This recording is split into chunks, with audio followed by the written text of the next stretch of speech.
Hello. Hello. Hello. You're not good, Dan. You're not coming through. Oh dear. Oh no. Right, well. Coming through. Oh dear, oh dear, oh dear. There we go. That's probably much better. Hello, world. Hi. Hi. Hello. I'm hoping this is better now. I'm hoping I can Yep, be there you go. heard by the world. Hello, world. I am DM Dan. This is Explorers of Elsewhere Live, Tales from Elsewhere. We're going to play some Daggerheart, and by we, I'm talking Nate. Hello. Hello. Livy. Hello. Hello. Georgia. Hello. Hello. Theo. Hello. Hiya. And Dan. Hello. Ahoy. Hello, hello, hello. So yes, we are back. We were last live a fortnight ago to play the first chunk of Tale 4 of Tales of Elsewhere, which is very innocently dubbed Dragonwrath. Who knows why he's called it that? But yeah, if you're in chat, it's good to see you. Hello, Chris. How you doing? Yeah, last time we met, we rejoined our 5 explorers in the capital city of Avermore, who were then obtained via courier to embark on another mission at the request of an Archmagister elect by the name of Gannis Morens. Your exploits have been have piqued Archmagister Gannis's ears, and yeah, he had a dangerous mission for the 5 of you to venture to the volcanic plain, the volcanic devastated landscape of Merethesos, to a region somewhat infamous for a failed explorer expedition to set up a new settlement not too long ago, in search for some magical artifacts from a stronghold of the forces of the Betrayer. The Betrayer being a Khan and his brood during the war between dragons, not too long ago. Not too long ago at all. You arrived in Merethesos. You decided to get some rest after travelling across the strange moss-covered volcanic plains. And wouldn't you know it, during the long rest, you were attacked by 2 large draconic predator-like creatures, who you saw off in a blaze of glory. Vanier at the very least created a new culinary art, which is to char your meat with floating lava orb.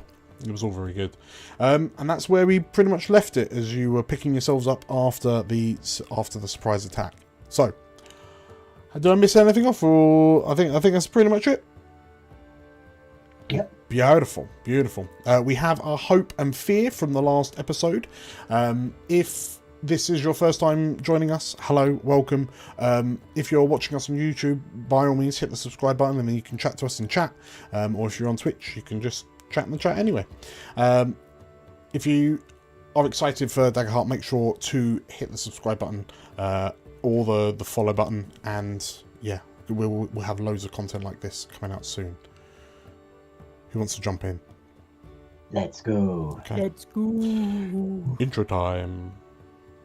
All across the unknown world, rediscovery pushes ever onwards to find the lands and people lost. All thanks to our brave explorers. Hi, I'm Dan, and I'm playing Vanya, the Wolfkin Warrior. Hey, I'm Livy. I'm going to be playing Rayri, the Sprite Ranger. Hi, my name's Theo and I'm playing Cal, the Sangavar Guardian. I'm Georgia, and I will be playing Alfric Stormhawk, a Dragon Scent Bard.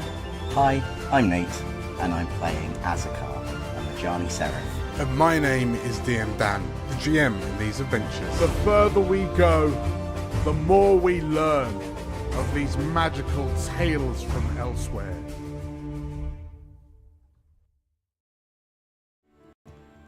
And so we rejoin the 5 of you plus Archmagister-elect Gannis in the plains of Merathesos. Let's turn on some Merathesi music, shall we? And in the aftermath, well, in the immediate aftermath of the attack, the floating lava orb that kind of visited your tents, drifting off into the distance, the acrid smell of the dragon spawn horned hunter having just sort of like melting down and blowing away in divine or profane smoke. You're illuminated by the 2 burning tents that were a bit too close to the lava orb. And Alfric and Cal, you watch as your tents and presumably any items within it, within them, reduced to ash by the lava created fires. Who's bunking with who, fundamentally? I think Cal will, and I think without any sort of like, God, I can't think of the words today. Without any sort of hesitation, just be like, Azkar's their room. Just doesn't ask anyone else. Just go straight over to Azkar first. Yes, there is room. Please. Thanks. Okay. And who's taking pity on Alfric? Who's kind of like, Alfric, you're able to save your day clothes, so you don't have to continue this adventure in your gym jams. But yeah, who's... Yeah, true. I do this with style. But yeah, who's bunking with Alfric, or who's Alfric bunking with, I should say? Vanya will offer the tent because he wants to take a shift in watching the camp. Sure. Vanya will like, just take my tent. It is fine. Are you sure? Yeah, not to worry. I feel a bit restless, so I'll take the next watch. Okay. Right, thank you. So, in which case, yeah, as well, a bit. It's not too much of it's not as much of an issue as it could be, given that at least one of you is going to be awake throughout the night, keeping watch for any further intruders. Before you all kind of retire back to sleep, Archmagister-elect Gannis kind of apologises for not reacting sooner. He didn't realise what was happening, and you. I must admit, you all dealt with it so quickly and efficiently. I dare say I didn't have enough time to even begin to help, he says, looking somewhat kind of bashful, whilst also a little bit... There's a little cheeky glint in his eye as he, he praises your efforts. But as the remaining 3 of you who are due to take watch, the hours scroll by, much like Cal was able to. You watch as these kind of cooled blobs of floating kind of magma drifting lazily overhead like low altitude hot air balloons. You kind of watch those as they kind of mingle. They almost seem to mingle between, mingle in front of the stars. And sure enough, the deep navy blue starlit sky begins to change hues to a pinkish and then an orangish as the sun begins to breach over the horizon, inviting dawn, and the warmth of the sun kind of washing over you to replace the ambient warmth of the kind of cooled lava fields that you find yourselves sat on. And with all that said, a new day starts, and the 5 of you are able to, well, I mean, there's less of it now to pack down, but you're able to pack down your camps quicker. And Gannis leads the way on your next day of adventuring. Could I request something before we start packing up? Oh, I suppose so. Before both Azakar and Cal leave the tent to start packing up, Azakar's going to say, while I have you in private, may I speak freely with you? Of course. What's wrong? Before we slept last night, I had a vision. A vision of where we're going. A vision of this temple that we're visiting. I saw the same sort of mana crystals that when we first adventured together. Yes. But they looked more deadly. More, well, one was dripping with blood. And Right. there was... My vision became fuzzy after a while, but I saw a humanoid figure reaching for this crystal. I am not skeptical of our group, but I am skeptical of Gannis. I feel like we should keep an eye on him. We are not aware of his motives quite yet, and I feel like we should keep close inspection. He is, after all, an arcane user. Right. I agree. He seems very quick to make excuses. We'll see how the day goes, but thank you for telling me. Of course. As much as I trust everyone else, I trust you the most. And there's a sense then Cal kind of, not, I wouldn't say quite raises his eyebrows, but ever so slightly his expression is a bit softer. Because I think even he has noticed in the past that these two haven't always been able to gel on different opinions they've had, or because of his eye change, he's never been quite sure how Azkar feels about him anymore. So he just kind of nods. I trust you as well. And I trust your visions. Thank you. I appreciate that. You should help with the tents. Yes. You both just immediately are given both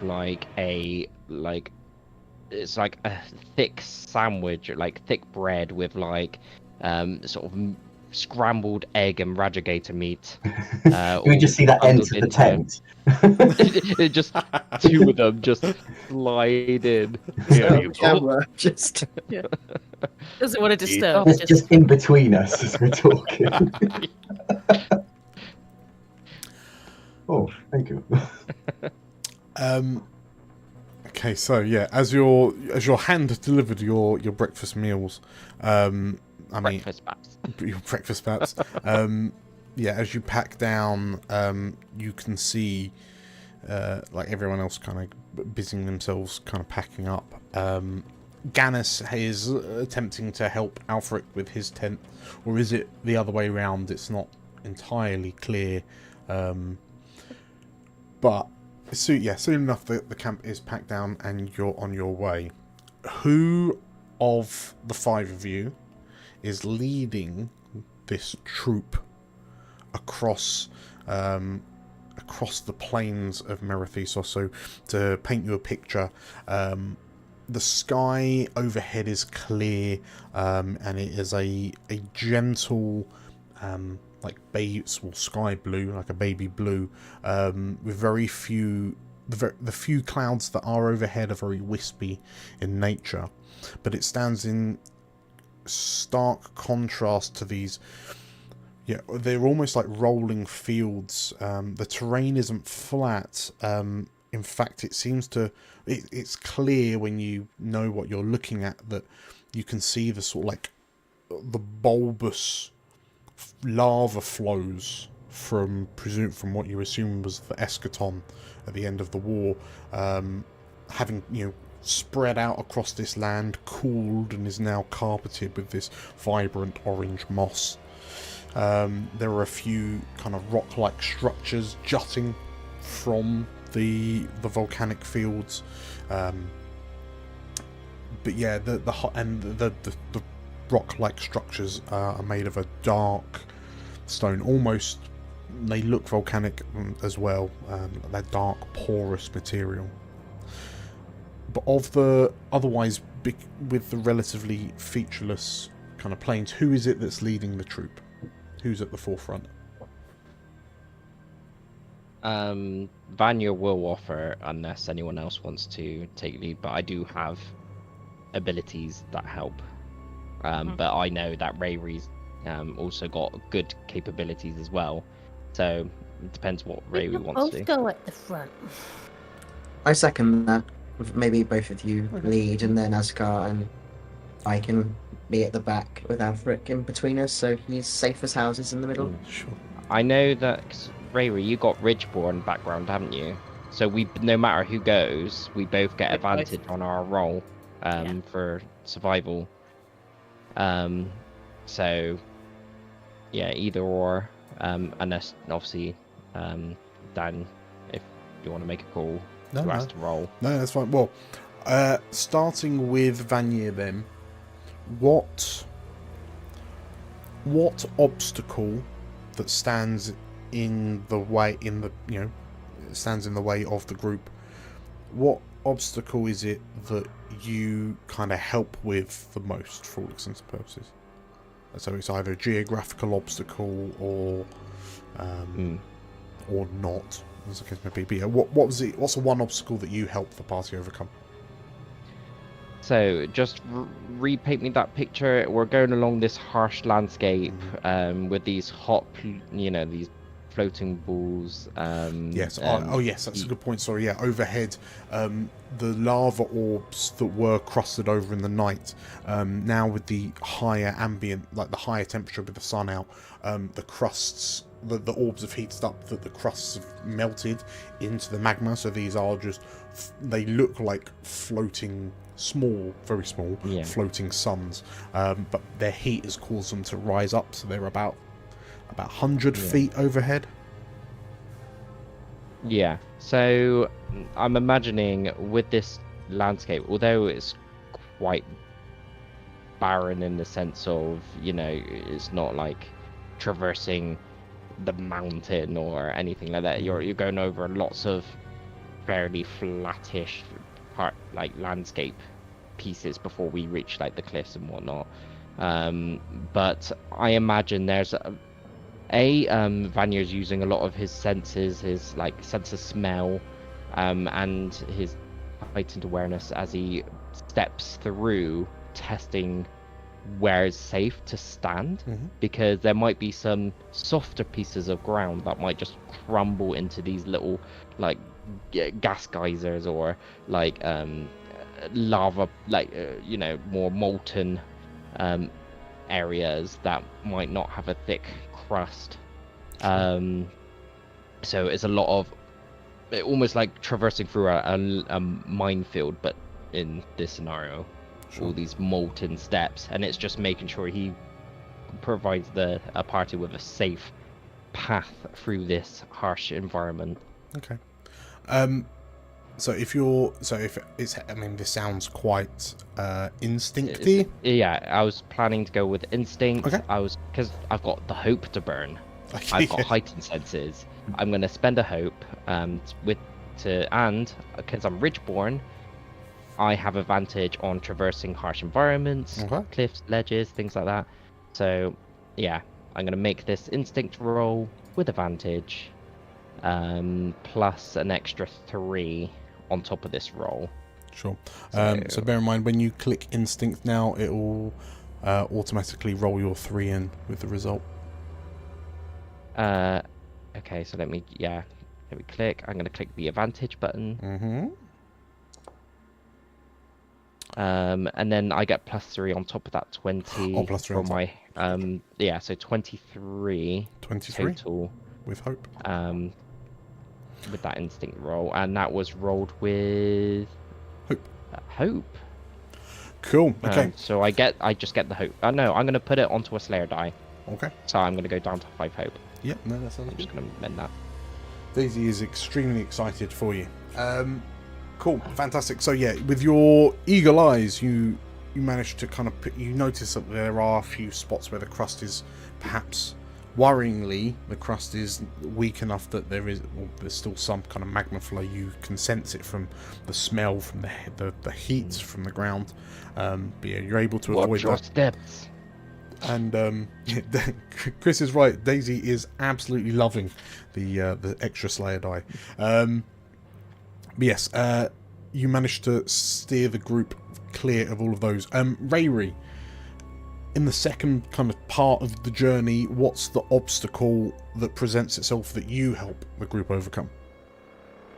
I think as we get further and closer and closer, the terrain becomes sort of more rocky. Maybe there's been some sort of larger sort of pieces of ground that are more jutting out, and we've got to go sort of up and over some things. And Rayri and Vinny are testing out the rocks to see if they will move before anyone else goes on them. So just hopping around like a little mountain goat. Just sure. Okay. So in which case, yeah, as you're heading towards every step you take, you're heading towards a sort of like the mountain range that was originally off in the distance, but it's now looming larger and larger. Which ability are you using to help scout? Agility. Yeah. For the hops, skips, and jumps. Or for the hops and the skips and the jumps. Okay. Yeah. Please. Oh yeah. I could use a hope because Vinny is my trusted mount. So together, yes, he is a secure boy on these things. And I'm Ridgeborn, so I get advantage. Okay. Yeah. Roll them bones. With advantage. Plus 2. So that's 22. 23, sorry.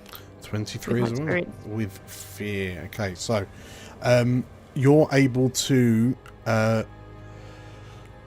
you kind of scale the ridges, kind of get to higher ground on the back of Vinny, who this oversized Chihuahua, he's like what 3.5 foot tall kind of thing, right? Yeah, it's like Shetland, like large mountain goat, Shetland pony. This Shetland pony-sized Chihuahua, who's scampering up the sides of this mountain range like a goat. You are able to kind of pick out the route as the terrain becomes a bit more rocky and mountainous as you get closer to the mountain, face itself. But as and yeah, you're able to direct the party through. However, even as you do it, the closer you get to your destination, you can't help but shake this sense of sort of like inevitable trouble that's brewing. It's like an invisible storm on the horizon that's getting closer and closer. So I will take a fear. Go up to 3. Cool. And between the two of you, Rayri, as you kind of help guide the party through, you eventually find yourselves pretty much almost at the base of this near vertical mountain wall. And you can't, you notice as you look up that there are sort of like lava cooled lava flows that are pouring over, seemingly over the edge of something from up above and sort of like coming down, like cascading down the side of this sheer vertical wall. But behind all of the porous volcanic rock, like the black volcanic rock, you do spy evidence of mortal-made structures. You can see that jutting out from one of these kind of volcanic flows, like lava flows almost, is the carving of a pillar. And it takes Gannis a little while, but then he kind of excitedly points. There! I think that's it! I think that's it! I think we found it! He says. And as he scurries into this, like, almost like valley of sorts, at the far end you can see, at a glance, it might look a bit like a cave mouth. Until you get close enough to notice that peering out from the, like, over the cave mouth, if you will, is a carving of a dragon's head. It's quite a thin and narrow dragon's head.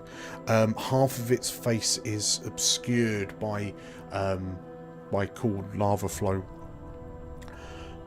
But as you get close enough, you realise that the wings of this dragon form the kind of the door arch that the lava has kind of flowed round, almost as if the dragon was doing its best to protect the entrance. Beneath the moss, you suddenly feel what appears to be broken and worn flagstones in lieu of the porous rock. And as you approach, who's got a knowledge score of at least 1? Is it just Alfric? Okay. We're all stupid. That's 2. Alfric, as you approach and you kind of see, the half of this god's face carved in stone, the half not covered over by the volcanic advance. What catches your attention is you can see the dragon's left eye, and on its forehead, its right eye is covered, but on its forehead you can just about make out the left-hand half of a third eye mounted in its forehead. And from your books and your stories that you've read, you immediately know that this god depicted is Naravid, now known as the Doomsayer. And Gannis is sort of like almost excitedly clapping. We've done it. We've found it, and I don't want to chance it, but I don't want to tempt fate. But it looks empty, he says as he looks around, and he's not wrong. Azakar, you have a particular distaste for the forces of the Betrayer, but you are stood in front of one of their temples, a temple to one of the Betrayer gods, and there are no worshippers, there are no signs of life. There were the dragon spawn from last night, but yeah, Gannis is right, it just seems abandoned. How does that make you feel? He feels like that's a good thing. Like, there is a reason why there's no one here, and it should be left abandoned. And that, unless there is something that we need to retrieve here to make sure that it's in safe hands, then we should probably see if we can make sure that it's never entered. Okay. well, as you like, Gannis seems to already be kind of heading towards the entrance, like an I was going to excited. say, is there a role I can do to stop him? I don't think it's even a roll if you want to body him, because he is approaching this temple. Not body him. Well, you can sort of like get in front of him or shout for him. But yeah, he is approaching this like in typical wizard manner. He is approaching this temple with the excited giddiness of a child at a sweet shop. I just want to clasp my hand on his shoulder firmly. And just not say really anything, but give him the impression that he's not to go far from the group. He jumps slightly as you grab him, almost like he's been kind of shocked by lightning almost, and then he sort of like turns to you and, acknowledging what your stern face is saying, my apologies, I will do my best to contain myself, Master Rylith. And he sort of like takes a deep breath and he turns to the rest of you. Beg my pardon. Shall we? He says, gesturing inside. Let's stick together. He nods. Cal, please, if you would be so kind,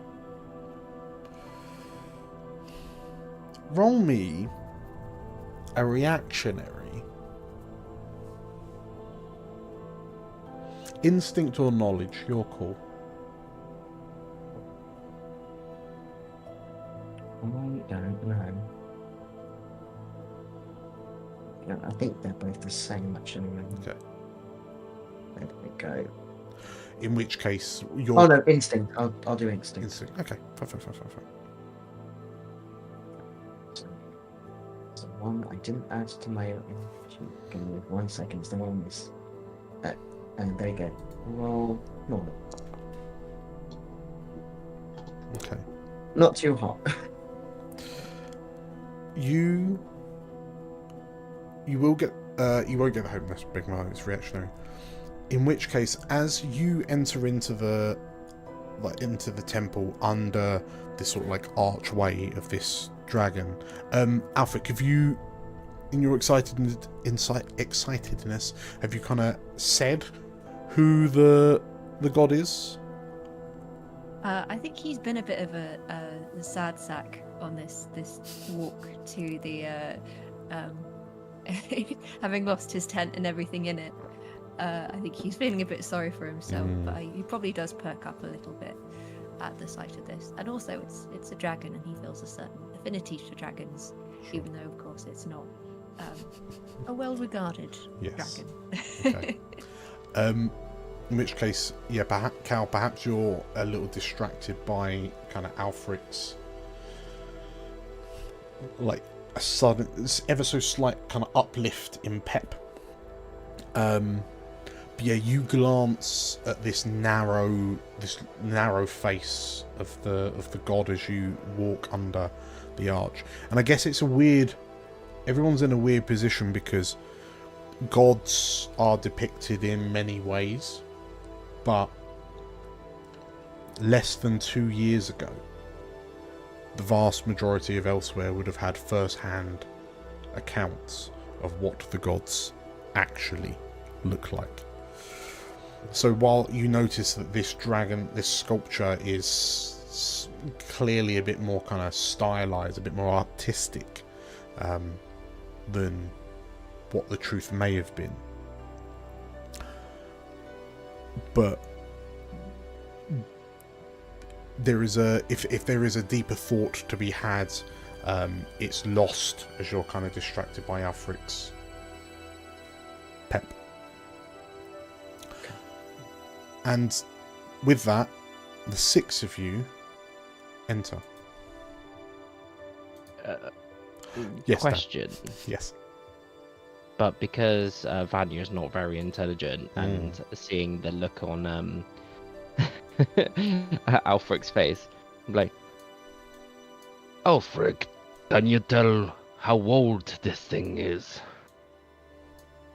I mean, I don't really know rocks and things. Is there a way that he could possibly gauge? I Are mean, we ancient ruins here? Yeah, This I is mean, where I'm well, kind of thinking. if you can think of like an argument for it, then we'll go for that. So, fundamentally, pick your poison. Use well read. Yep. His experience, and since his parents' library was, of course, quite full of things, I imagine somewhere there would be at least some reference book filled with illustrations of previous temples and previous areas regarding the gods. I think especially his mother would be very interested in that, having given birth to a dragon scent. I think it would be a bit of an obsession of hers, especially in the early days of his birth. Okay. Which ability score do you think that ties in with? I would say... Oh, I've lost his page. I mean, I suppose it would be knowledge. Yeah, okay. I'll agree with that. So this is to fundamentally kind of see if you've... It would be like us going, oh, this is a Tudor building because I learnt that in a book. Yeah. Fine. Yes. Sorry, for some reason I've been kicked out of Hero Forge. Ah. Problem. I can... would you like me to... Do you trust me with the role? Yes, I trust you with the roll. Unless it's bad. Unless it's bad, in which case. Have you got any experiences you want to stack onto this? I think it's well read, isn't it? Which is Well plus- read. Well read. Big part. Yes, Okay. which is +3. +3, okay. So you have rolled a... 19 +3, 22 Very with fear.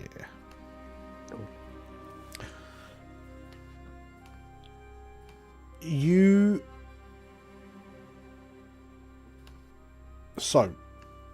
do recognize that this temple is incredibly kind of old. It is, I mean, it's literally carved from the mountainside by the looks of it, and it's mainly fallen into such severe disrepair because, I mean, either the war or definitely a volcano. But you notice that some of the sort of like the draconic runes that inscribe the sides are sort of like, it would be like us reading like ancient Latin, kind of like it's old. So, you know, at some point, this temple, the worship happening within this temple would have been celebrated amongst the people of elsewhere, whereas now, not so much. You rolled high enough.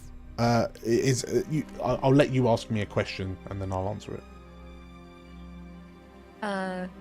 Yes, I suppose. How old does it look? You would wager it's at least 600 or 700 years old.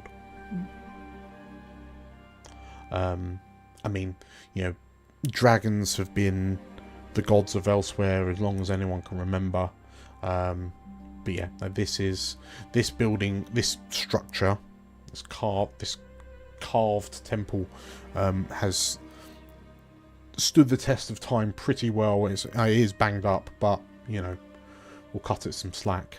A reality-ending war rolled through, so That'll do it. that'll do it. I'll relay this to Vanya. And also, I will say that, yeah, as part of Alfric's explanations, it would be made clear that the dragon above the entrance to the cave, to the temple, is Naravid the Doomsayer. What does he do? Naravid. George, if you flap your lips, I'll do Alfred's speech in response. No, so Naravid was always considered a prophesizer, a fortune teller of the gods. Naravid had an intense fascination with the stars and astral bodies and their movements, and he gleaned events of the future seemingly before they would happen. But was that a product of his astrology and cosmology, or was it a product of his divinity? Naravid would never give a straight answer, even to his fellow brothers and sisters within the pantheon. But during the war, forces aligned with Naravid always eerily seemed to be 1, 2, 3 steps ahead of everyone else. Naravid became a schemer almost because of this foresight that he was granted. But yeah, certainly not as warlike as some of his other betrayer brothers and sisters, like Zerathane. But yeah, still handy in a conflict, if not a fight. Well, Lafric, you know quite a lot about this, don't you? I've had a lot of time to look things up, not being involved much in the conflict, as it were. Well, I'll leave all that stuff to you. And, wait a minute, does that mean this thing knows we're here? I hope it wouldn't work like that. Vanya starts looking around and then starts doing some weird movements to try and seem a bit erratic and unknowable. Every third or fourth step is a little skip, just to a see if the god of prophecy knew it was going to happen. Yeah. Yeah. He's a clever boy, our Vanya. While Azakar's overhearing this conversation that Alfric and Vanya are saying, he's just going to sort of mumble just small prayers of ire underneath his breath, and I'm going to roll my prayer dice because I forgot again. Nice. Okay. Nice little segue into that. And was there something you were going to say, Theo? No. Okay. Cal is just listening and absorbing all the information as it probably reminds him of the war, as most things to do with betrayer gods do. Okay. Well, as the stragglers drag their feet, eventually everyone manages to make their way inside the temple.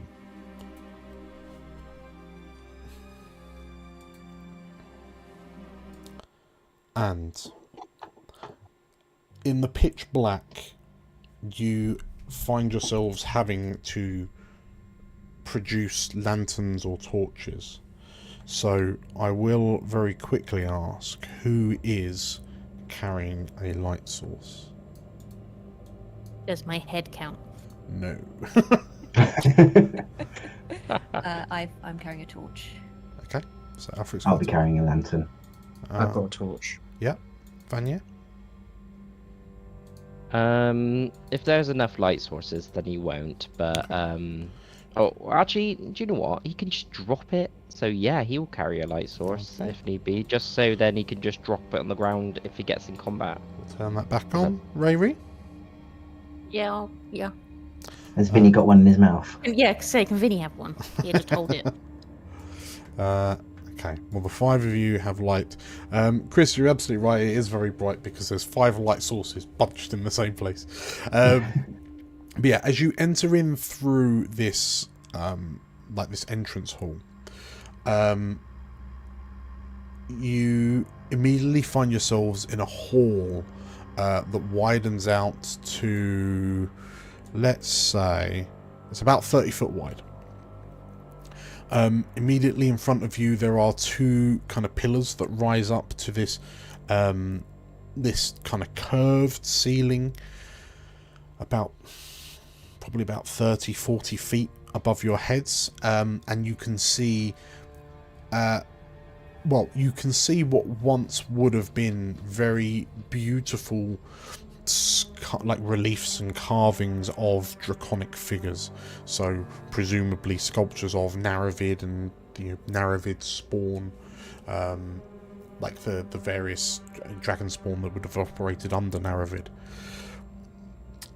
But the beauty is irrecoverably destroyed and tarnished by the sheer devastation of the place. Rubble lies all around you, built up to surprising heights. You can see chunks missing from the ceiling and the walls. GM question again. Yes. I know that disregarding dragon scent, but maybe some draconic creatures might, or like brood might take on slight appearances of their like inline dragon, right? Like if there's a certain dragon they follow, they might have features that might look similar to. Correct. So those draconic creatures we fought in the night, dragon did spawn, they yeah. look anything similar to this particular dragon in the pictures? You know what, Vanier? It's funny you should ask. He is a smart boy. Nosebleed. Because the one thing that Alfric's impressed upon you, and what you're seeing from some of the carvings on like the pillars and the walls around you, is that one of the defining features of the brood of Naravid are the third eye. And the two draconic beasts you fought last night were decidedly dual-eyed. It's not a concrete, colour-coded for your convenience kind of scenario, but the sheer kind of... You can't help but shake the horns look different. The whole MO just feels a bit different. You can't help but shake the feeling that the dragon spawn you fought last night were not of the brood of Naravid.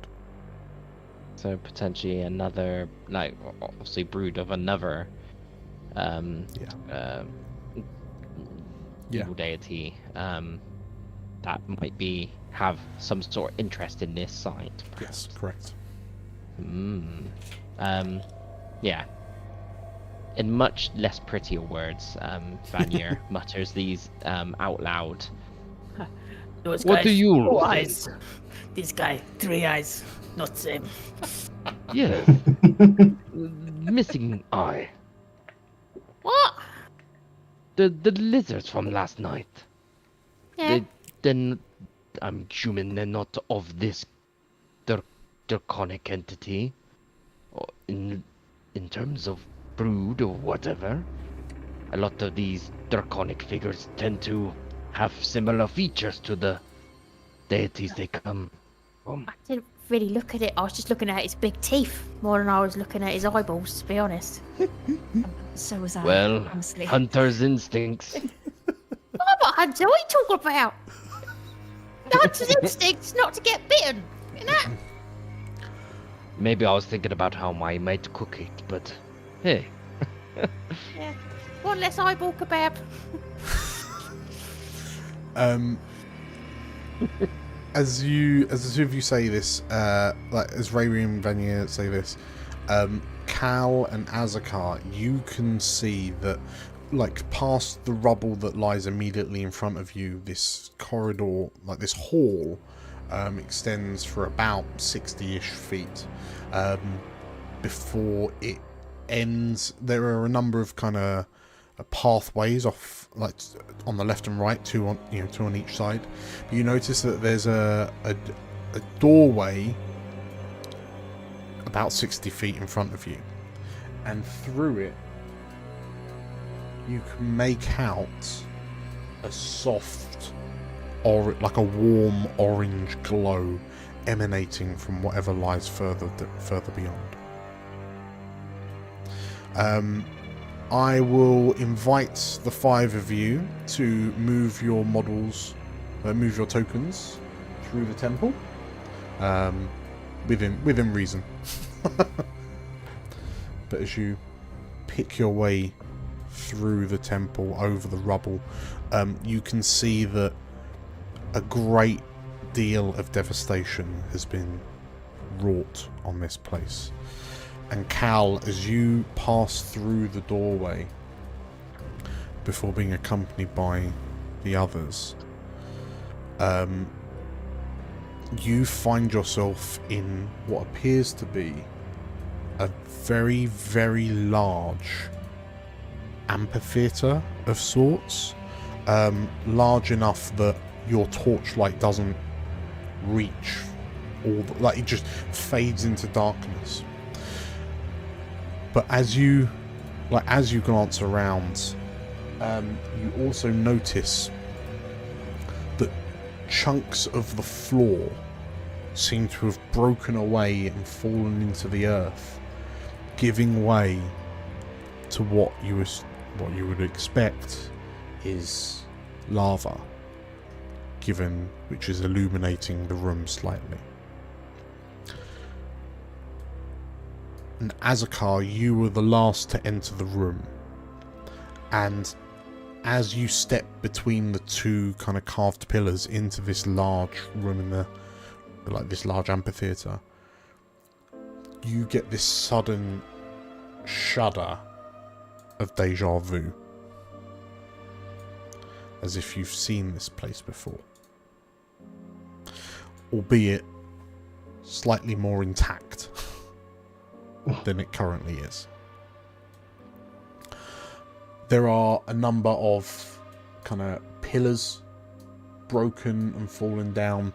Your lamps don't only just reach up to illuminate the surface overhead, and there's a large dome ceiling, pocked with bits of kind of missing rubble. But yeah, this whole place just looks a bit devastated. I will invite you to all to move your tokens once again. So, is there something in this middle bit here? Well, if you would like to investigate, plonk your token near and we'll... What's this?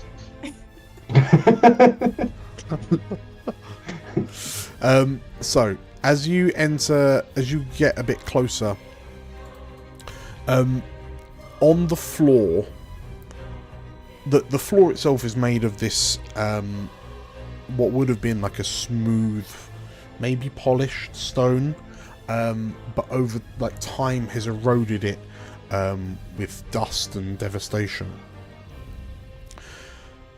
But in the centre of this large hall, there's what appears to be two rings of a gold-like material. The gold is bent and buckled and kind of sheared where the ground has given way.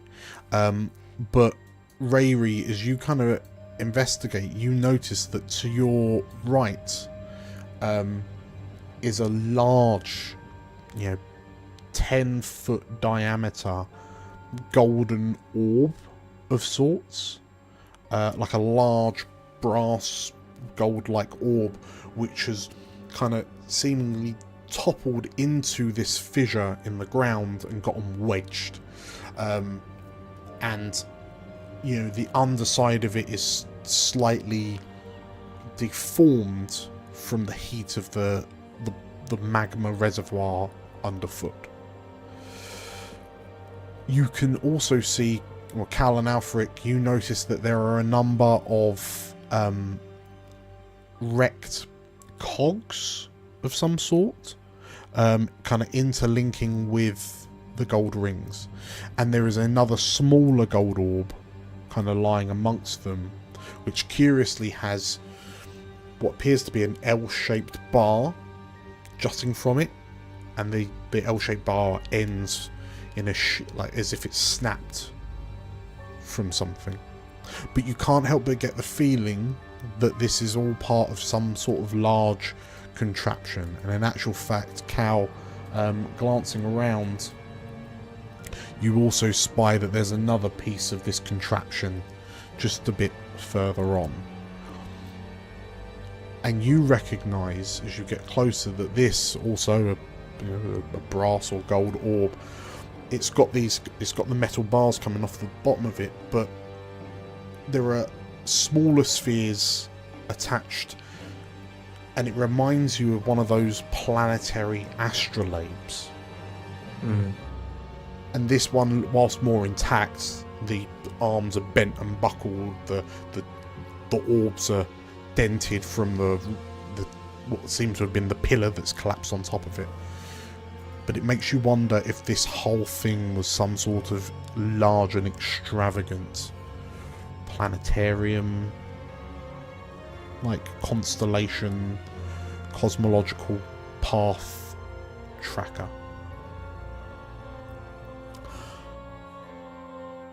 Fascinating, says Gannis, as he sort of like steps round past you, Vanier, and he starts like inspecting everything around. And Rayri, perhaps you and he both see it at the same time, but you notice a large, it's a relatively large like carved crystal. It's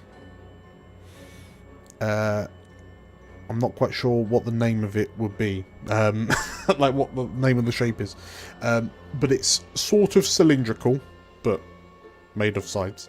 But then on the flat ends, they taper into a point. And it's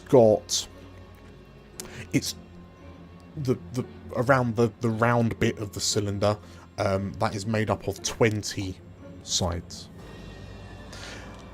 And where the crystal tapers in at the top and bottom, there are metallic bands that seem to be of the same construction, the same material as that of the ring embedded in the floor.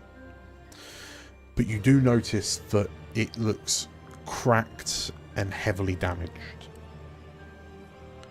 And you see Gannis's face visibly drop at the sight of it. How big are we? Are we talking like? It's probably about maybe the size of a human head or smaller. About this big. The size of a baby. So what? 2, 3? Like, it's quite relatively narrow.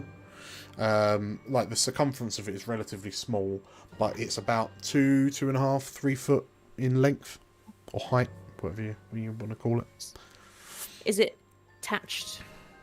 It looks like it. Well, it's just kind of tucked under some of the bent and buckled, like machinery of this contraption. I mean, it's yeah.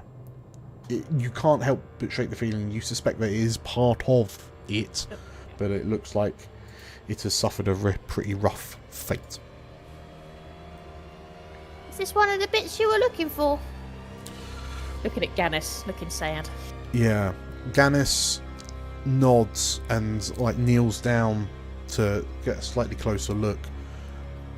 Yeah, it would be difficult to say exactly what it was, but this looks like a power source, perhaps a focus maybe, of whatever this contraption once was.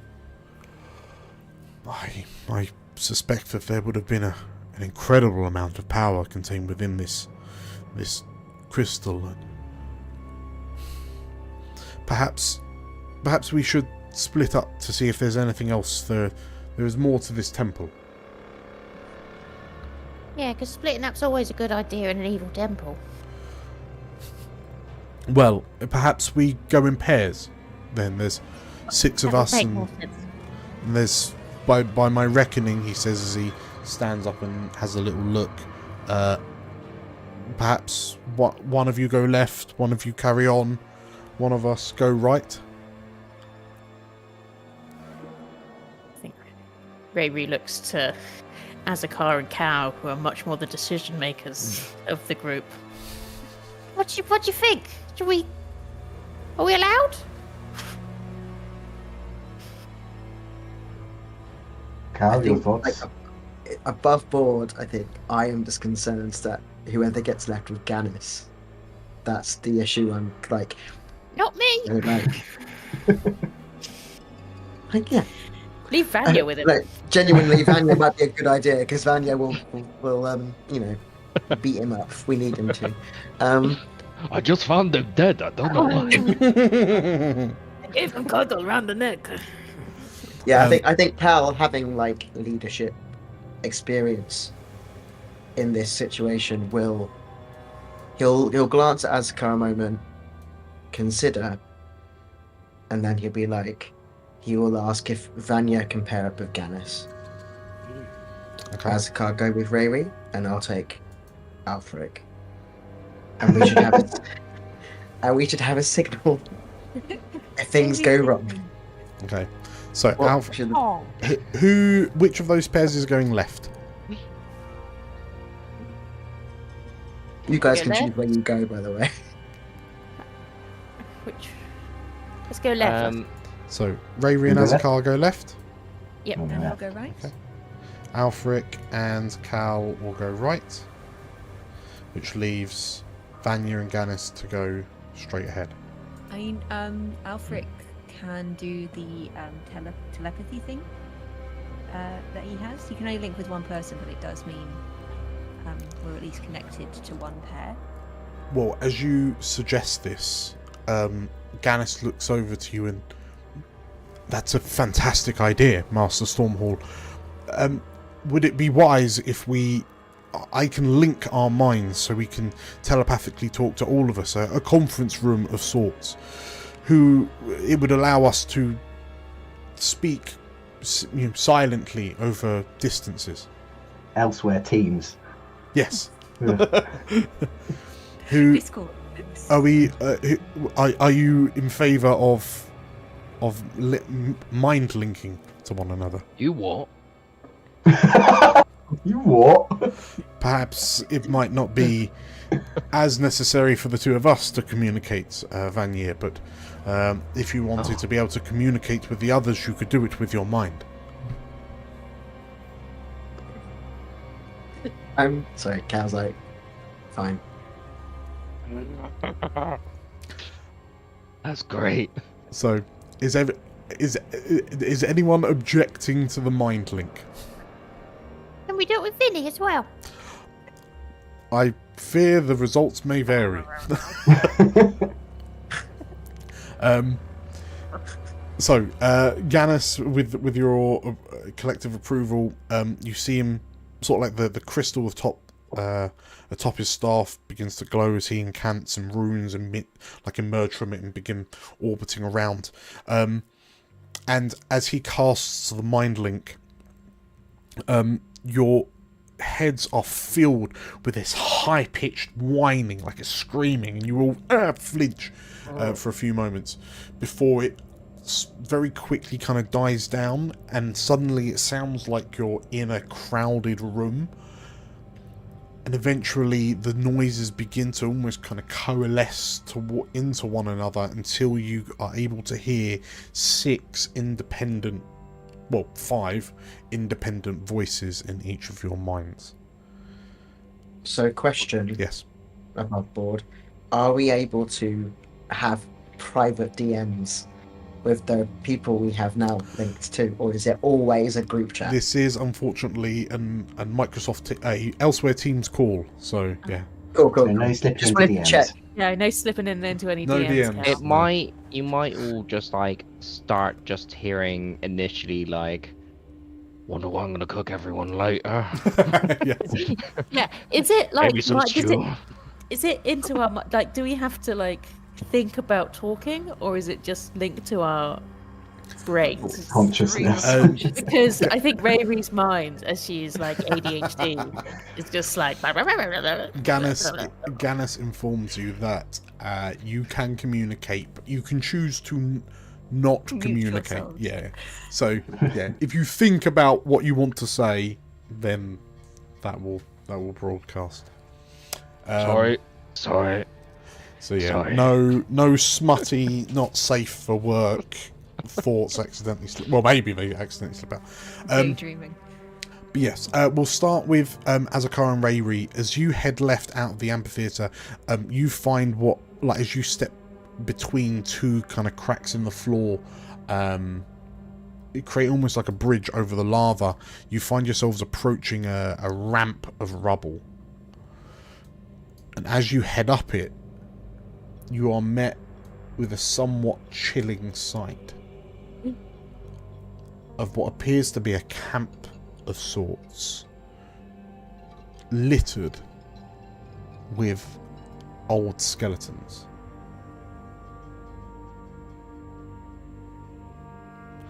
There's an overturned table.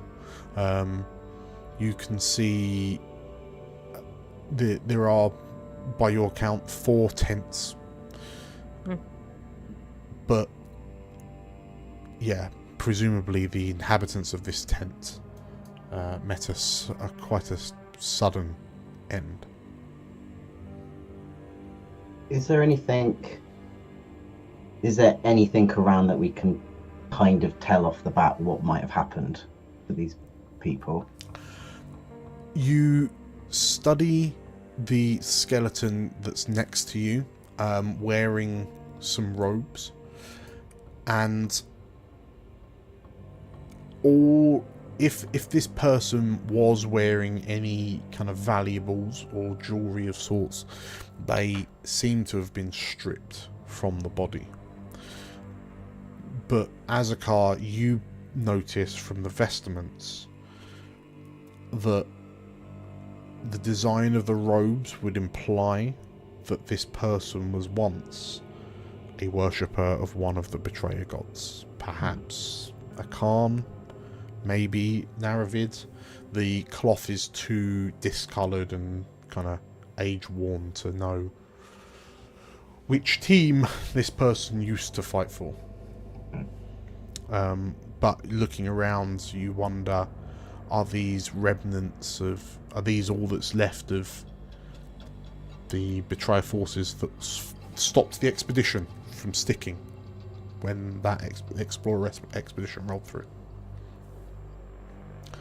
Have you got any questions, Riri?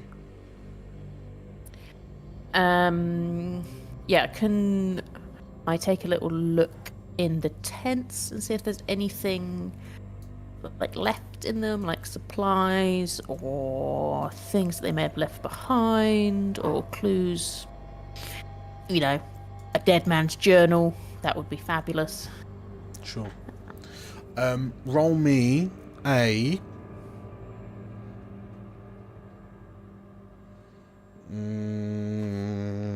Instinct? perceive, sense. Perceive? Yeah, I'll say instinct.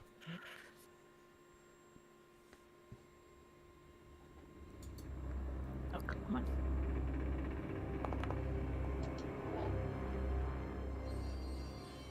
$13 with fear. You do find a journal. I won't take a fear, but I will introduce the complication of the journal is patchy with its notes, but it is. You quickly find out that this camp was so after the kind of retaliatory attacks by the explorers. Like it's dated about 9-ish months ago. the remaining kind of betrayer forces fell back to this temple, and they received instruction that help would arrive, like reinforcements would be coming, but from the bloodstains that blot the rest of the journal, it would seem that their ends arrived much sooner than the reinforcements, if the reinforcements ever arrived. And given the somewhat recency of it all, the fact that these 4, you can see, have been stripped to bone, it wasn't a natural decomposition. Perhaps scavenging animals have picked them clean. Could I tell if they were scavenging animals picked clean as a ranger? Yeah.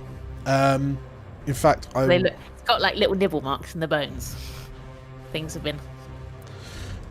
It is definitely a creature of sorts. Perhaps the teeth marks don't. There aren't teeth marks per se.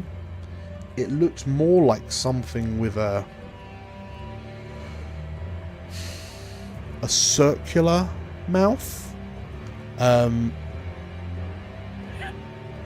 like a big circular mouth, almost like a squid or an octopus, something like that, like a circle of teeth. Yeah. Yeah. Like a sandworm. Something like that. Great. Yeah, that's what you. Sounds lovely. That's what you find as you kind of scavenge through this tent over here. We will skip on to Cal and Alfric. You're going right, I believe. Yes. Sure, yes. Don't step in the lava. Up here? The stairs? Well, so if you're going that way, so yeah, well, it's up to you. I can't. So you can either go up these stairs here in front of you, or you feel like if you're careful, there might be a route over the lava bridges in this direction. I mean, let's head in that direction. I will. Yeah, that sounds good. In which case, as you carefully pick your way through,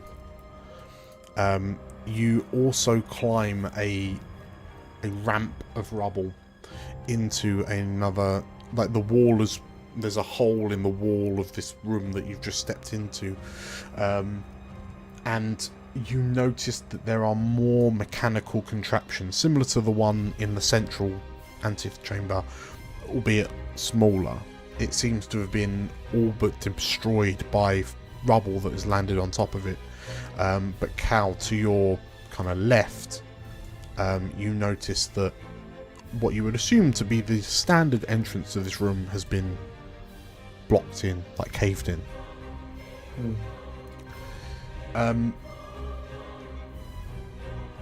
But yeah, this room looks quite empty. You can't help but wonder if maybe whatever contraption is under this rubble was perhaps the point of interest within this room.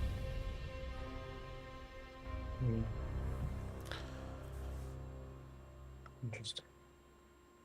Is there anything that we can do to get into the rubble? How bad is the rubble? Is it? I mean, you could probably sift. Alfric has levitate, and we know how much Alfric loves to use levitate. Here's one good spell. I mean, in which case, yeah, if you want to roll me a spellcast check for levitate. I don't know if there's like an item limit on. I can just levitate a rock at a time. Yeah, we'll say that if you want to cast levitate, it will just kind of hoof up enough to have a little rummage. Cool. Yes, it's a spellcast roll. So +3.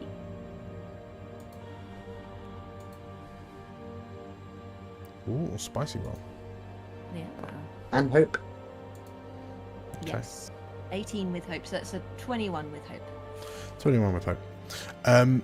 Cool. So you managed to lift enough of the rubble out of the way that your suspicions are confirmed.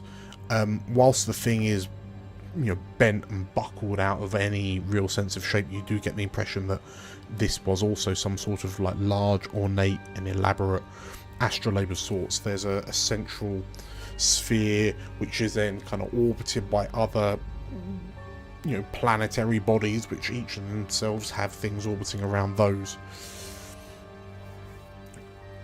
But what you do notice as you pull this all away is that on a nameplate on the central disc, on the central orb,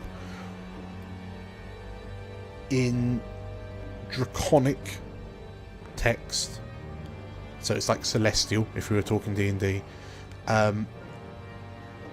Well, Alfred, do you suppose that you know how to speak draconic celestial?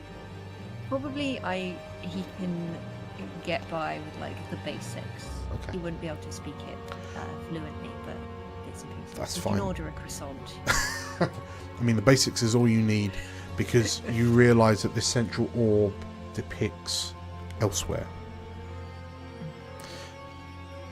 You're not entirely sure what these other orbiting bodies are, but maybe there are other worlds like elsewhere out in the void.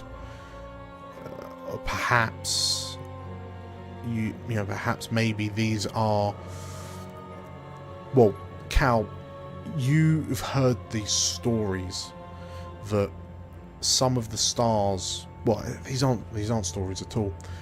Cal, you're world travelled, so you would kind of know that in the night sky there were 20 stars that burned brighter than others, that shone brighter than others.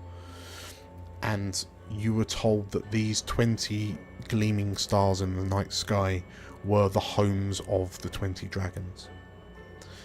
And you would also know that since the war, 8 of those stars have gone dark. And at a glance, you count 20 orbs. So you wonder, perhaps, are these the homes of the dragons orbiting around elsewhere? I share this with Alfric as well, so he knows what I'm thinking.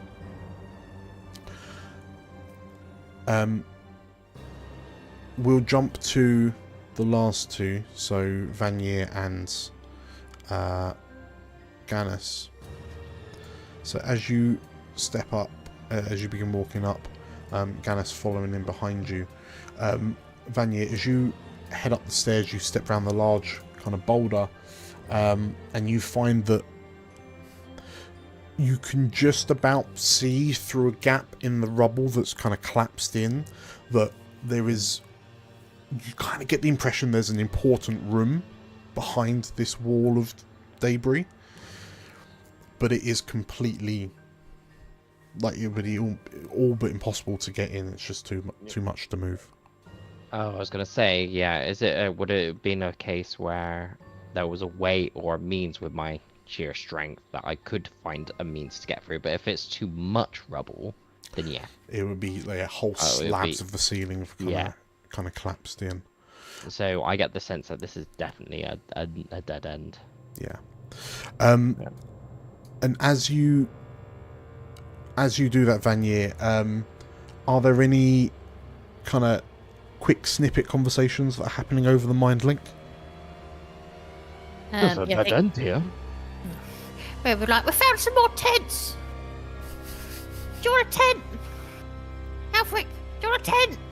Yes, please. Let's get Alfric his tent. I, if there's more than one tent, sure, but make sure Alfric gets a tent. I'll be fine otherwise. We could share a tent. We could share a tent. I'll try and sort of dust the skeleton off it. Yes, lady, I was going to say, is it more important we tell them that we found bodies? Oh, yeah. And then also a load of dead people. Riri. Ah. Is there any treasure? No, just an old journal. It's a load of tosh, really. Just said, oh, people are going to come help us, and then they're not, and then, oh, we're all going to die. Riri has identified some mysterious marks on these skeletons. I would recommend that people keep a vigil eye. Look out for any really big squids. Squids? Yeah, it looks like they're sucked dry by a squid. I immediately start looking up on the ceilings. We found a mechanism that shows the homes of the dragons, or that's what it appears to look like. That sounds nicer than what we found. It was under a load of rubble. Oh. Alfred was able to help get it out. Yes. Oh.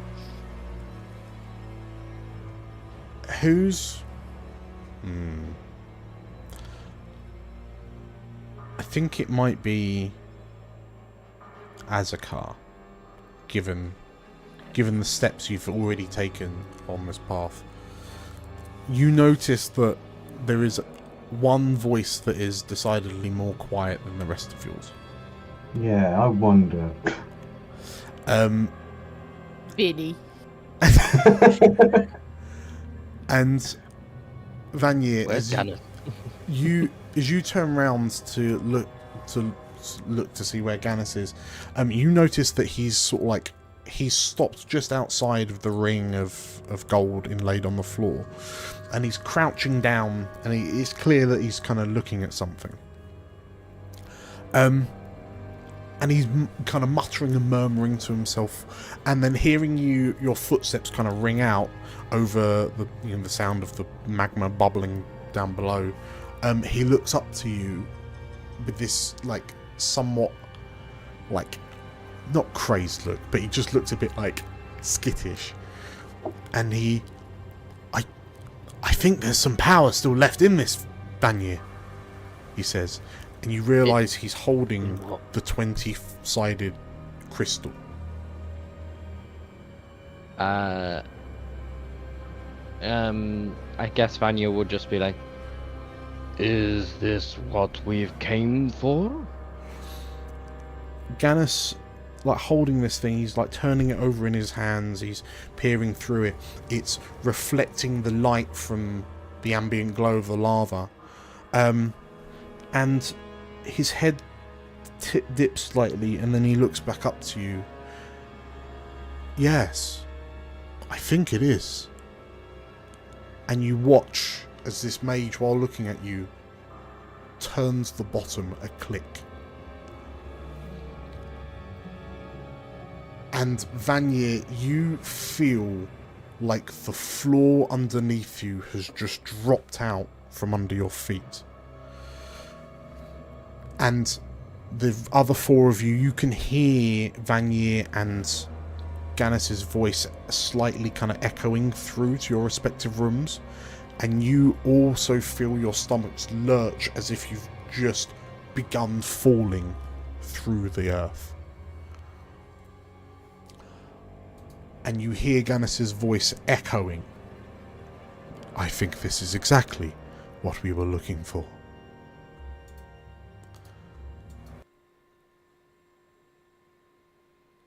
And when you come to,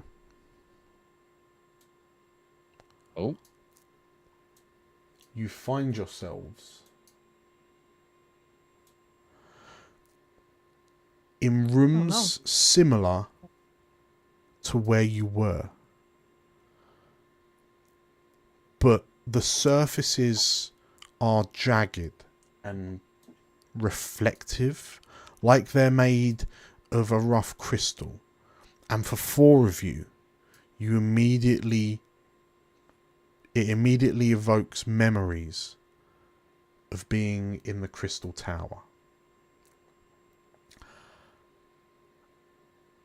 And Alfric and Cal, as you look up, you can see that where there were broken pieces of mechanism and machinery, there is now this, I guess you would call it a reflection of this contraption that gently rotates in front of you. The room, there is no hole in the wall like the one that you entered in. Instead, the room looks well kept and ordered, but you hear some gasps of surprise from behind you. And you turn to see people, but they look as if, as you peer at them, their outlines shift as if you're looking at them through a kaleidoscope. The light around you constantly shifting through all the hues that comprise light. Azakar and Rayri, in place of a graveyard of a campsite, you find yourself, Rayri, you find yourself between a 15-ish foot long table and some bookshelves.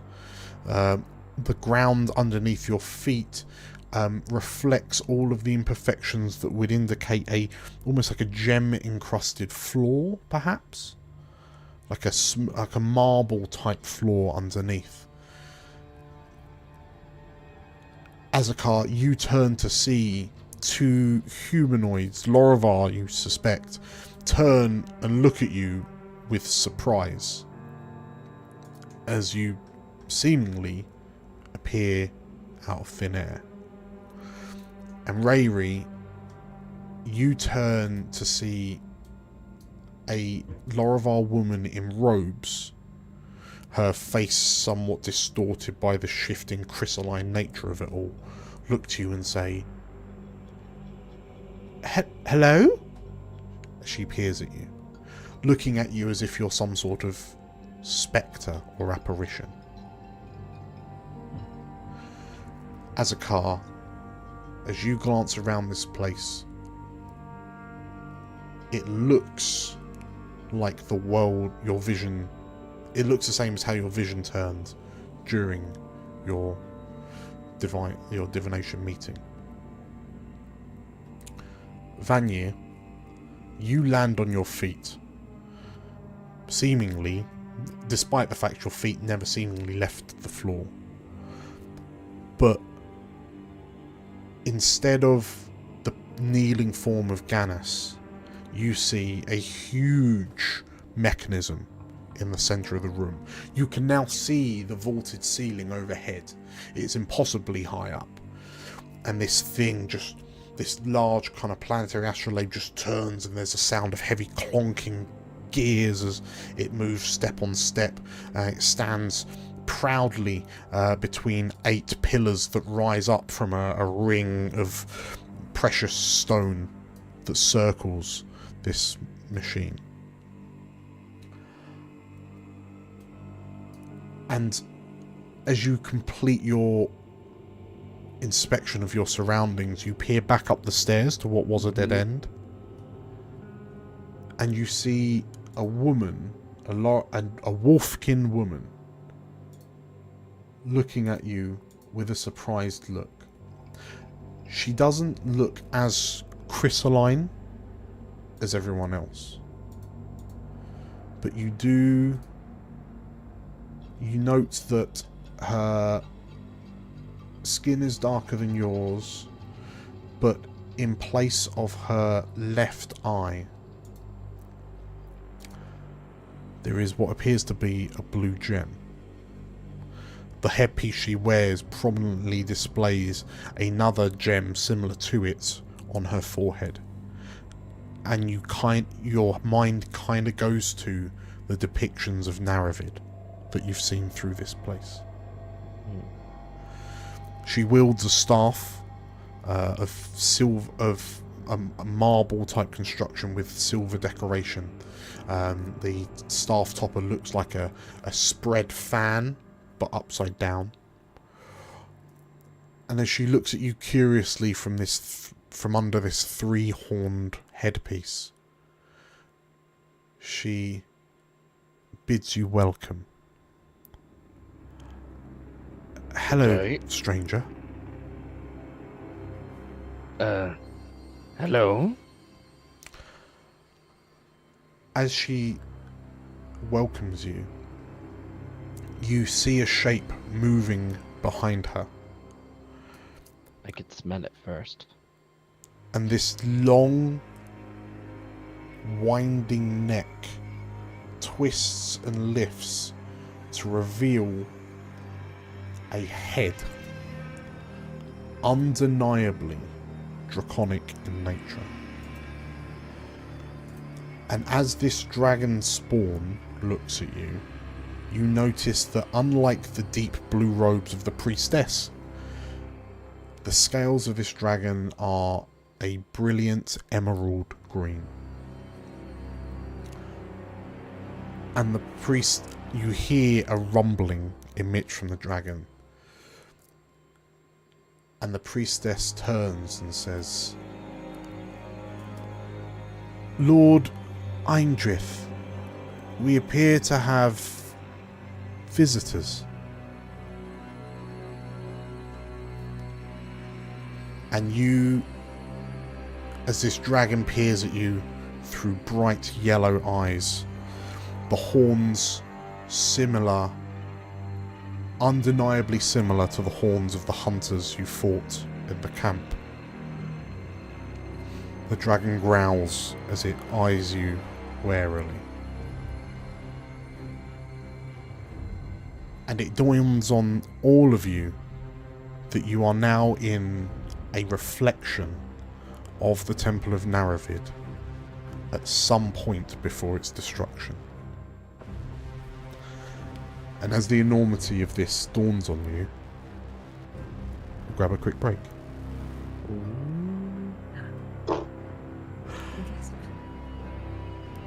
There is a dragon, there is a dragon.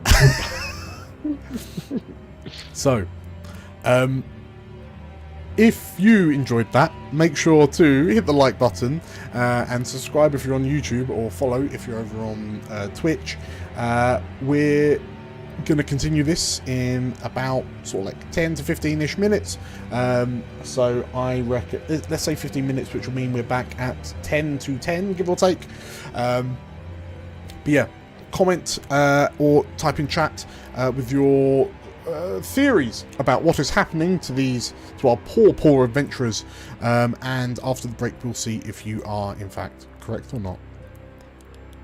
But with all that said, thank you for watching so far, thank you for playing, we'll see you in a short while. Bye.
Hello and welcome back, everyone, to Explorers of Elsewhere's Tales from Elsewhere. Hi, I'm DM Dan, and I'm joined by Nate, Livy, Georgia, Theo, and Dan. Hello, hello, hello, hello, hello. Hello, hello, hello.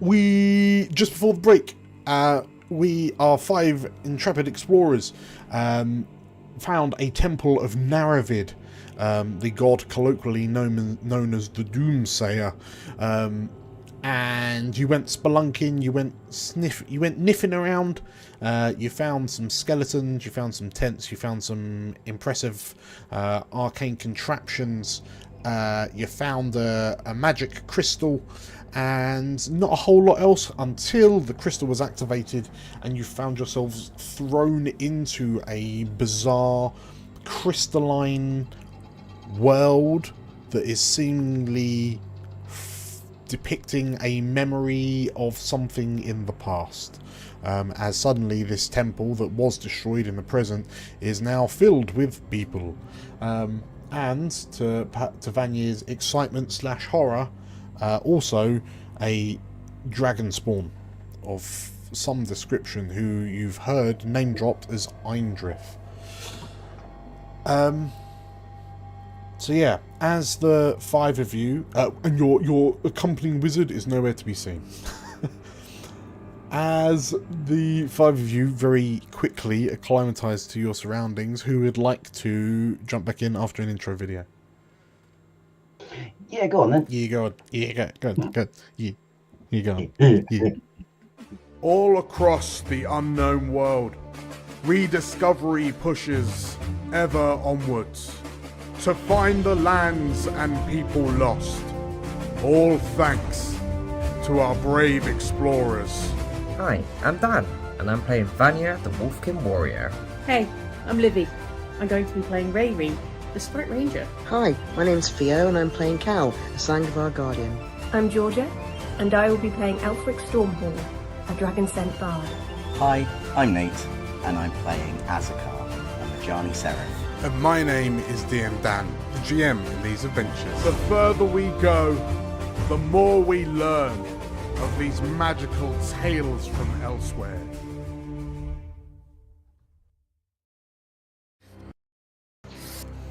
So, we join you in this temple of Naravid, this bizarre, curious, crystalline reflection of such.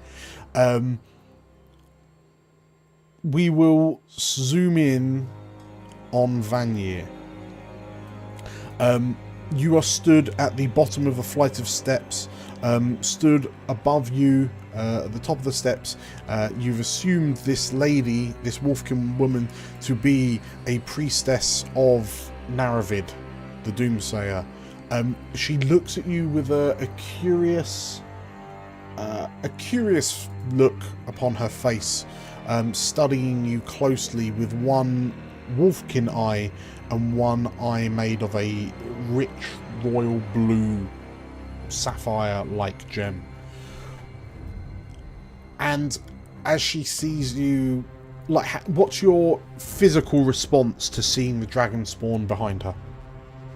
It's kind of like initial like lifting of the arms, like just like instinct to just like be ready and on guard. Okay. In which case, as you're sort of like fight or flight, and it's definitely the fight response like kicks in, she kind of lifts a hand to you and says, please, now stay your hand. I fear you are, well, I sense that you are somewhat lost, child. I didn't mean to come here. Where is this? You are in a temple of Naravid, within the plains of Merethisos. Where did you come from? From the temple of Naravid, but it was all destroyed. This is weird. Why is a giant dragon spawn back behind you? So as you say, like the Temple of Naravid, but destroyed, like you see the priestess's eyes flicker ever so slightly,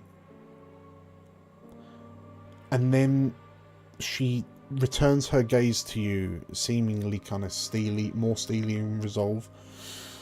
And as you ask your question, this is Lord Eindrith, a brood, a dragon spawn of our Lord Wender High.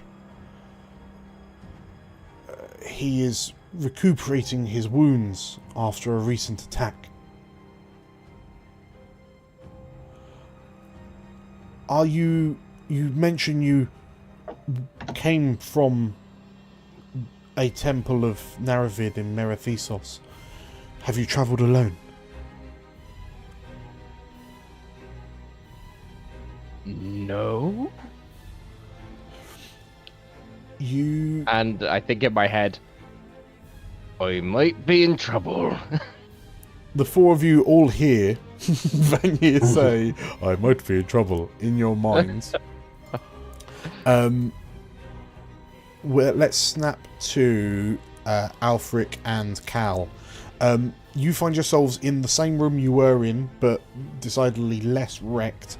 They're like, Cal, you have to sort of like jump out the way slightly as this planetary orb kind of swings around, and sort of like one of the what appears to be a priest, like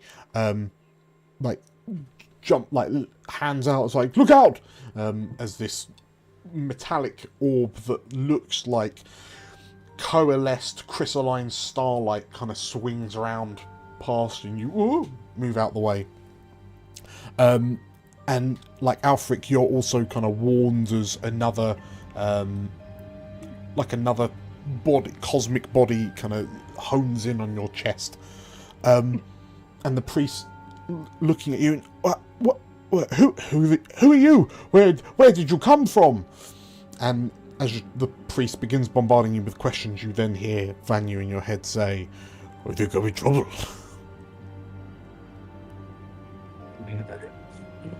I look at Alfred, and Cal is trying to think very fast on his feet about what to do. This is not a situation he expected to be in. But he's also aware that Alfred is a dragon sent, and they are in a betrayer god's temple, and he is not entirely sure how this is going to go. So I feel like he I wouldn't say like bullies himself forward exactly, but he goes over and makes sure that he takes the centre of attention, like in a very protective way for Alfric. He's very concerned that they're going to look at Alfric and suddenly just go, "Oi, not on our side, pal," or whatever. So he steps forward. We arrived by magical means. We just wish to leave. The priest kind of looks from to and fro.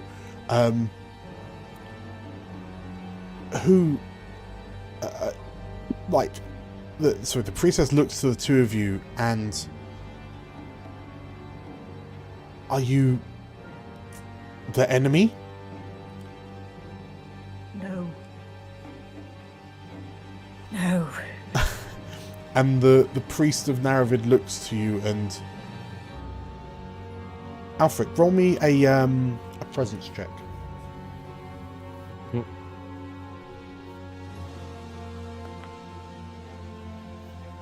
That is a 16 with fear. 16 with fear. The priest lets out a sigh of relief, and perhaps your arrival is one of fortuitous events. Please speak to our high priest, our priestess. You will find her in the main antechamber behind the planetary astrolabe. But thank you. But you must hurry. These are dangerous times. Hurrying. Yeah. Yes, certainly. And as you As the two of you begin kind of scurrying down this hallway that you were not able to traverse moments ago, you pass by what appear to be a number of temple guards. Cal, you immediately notice that these three are on high alert. They've been kind of looking over there, like looking at you since you arrived. But as the two of you kind of pass, the priest tells the guards to leave you be, but as the two of you pass, you hear them kind of murmuring to themselves, perhaps their appearance is part of all of it. First the skies burn, and now people appear and disappear at will. And perhaps, Alfric, that might not mean all that much to you, but Cal, at their assumptions, you wonder, you can't help but shake the feeling. The talk of burning skies, the magical phenomena happening weirdly. You worry that you are in the eschaton. The cataclysmic end of the world at the conclusion of the war. You see a number of like temple guard like in front of the doorway that you've walked through, and sort of like they go to like talk to you, but you just kind of effectively push past them. Alfric, you scampering along behind Cal, and you find yourself back in that large room that you can now see clearly, the light emitting from torches on these 8 pillars, throwing out this coruscating rainbow glow. Azakar and Rayri, you find yourselves in a meeting room of sorts. There is a long table. Rayri, you find yourself stood in front of a bookcase that spans a section about a quarter of the wall of this room. There is another priest looking at you confused. And Azakar, you notice that the robes of the priest talking to Rayri are the robes of the skeleton you saw in the camp.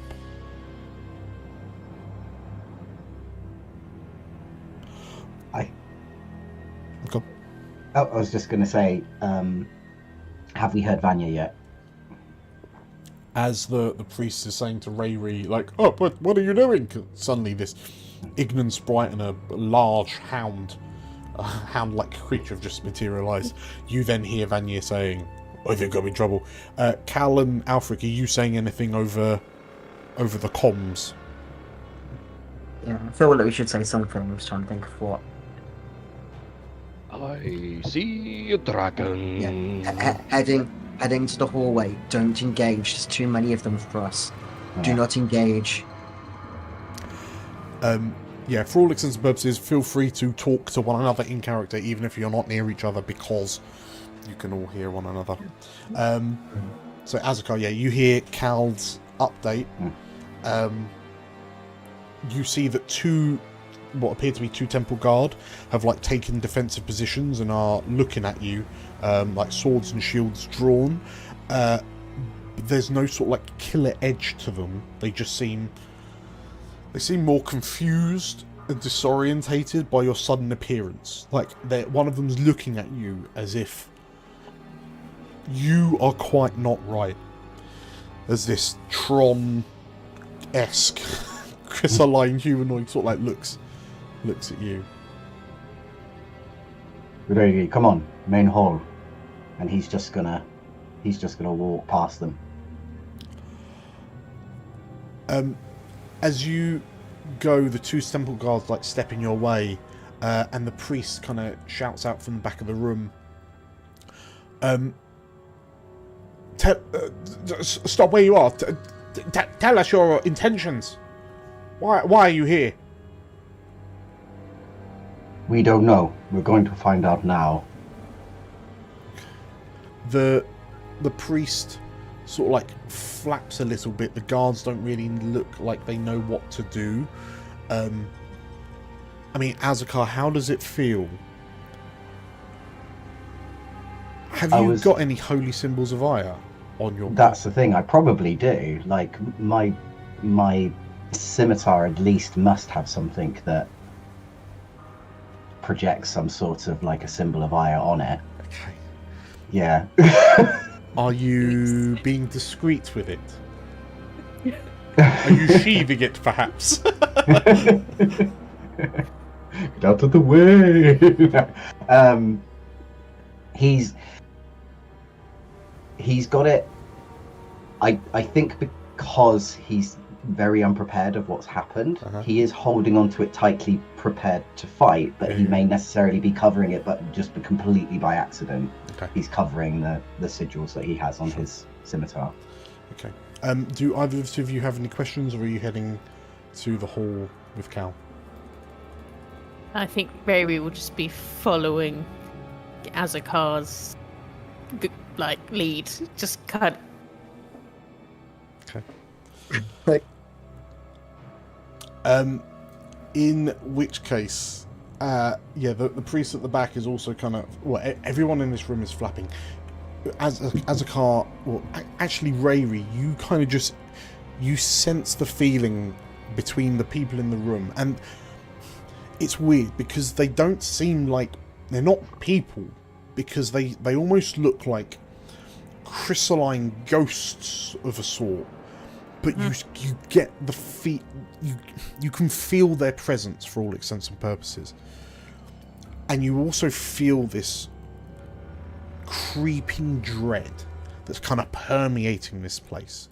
Like you sense that something bad is either about to happen or is already happening.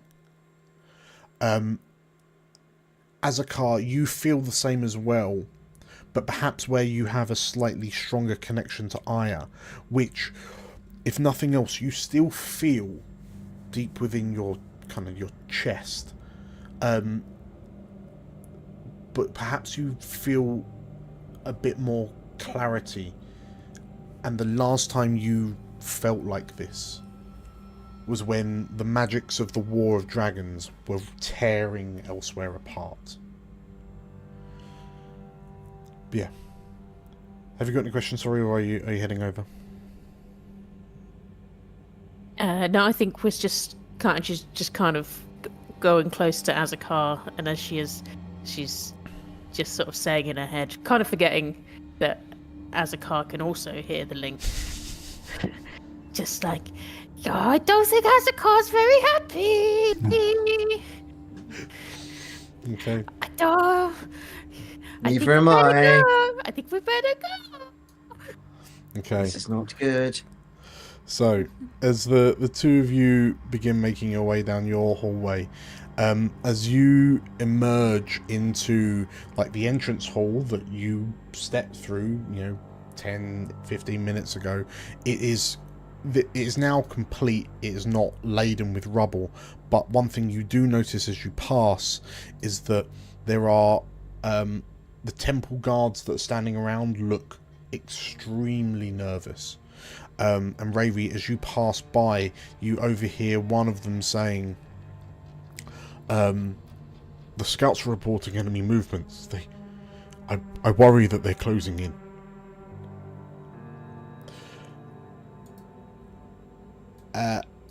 As the four of you rejoin Vanyr, this priestess watches the four of you arrive.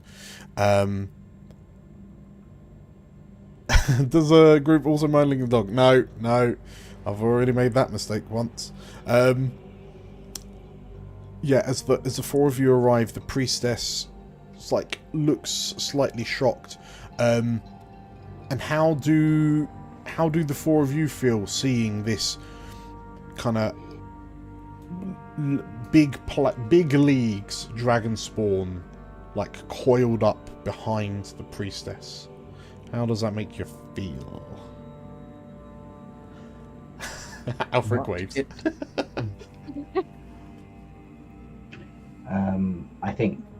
I mean, Azakar has obviously seen Dragonspawn before, because obviously there's the Dragonspawn in the Temple of Aya.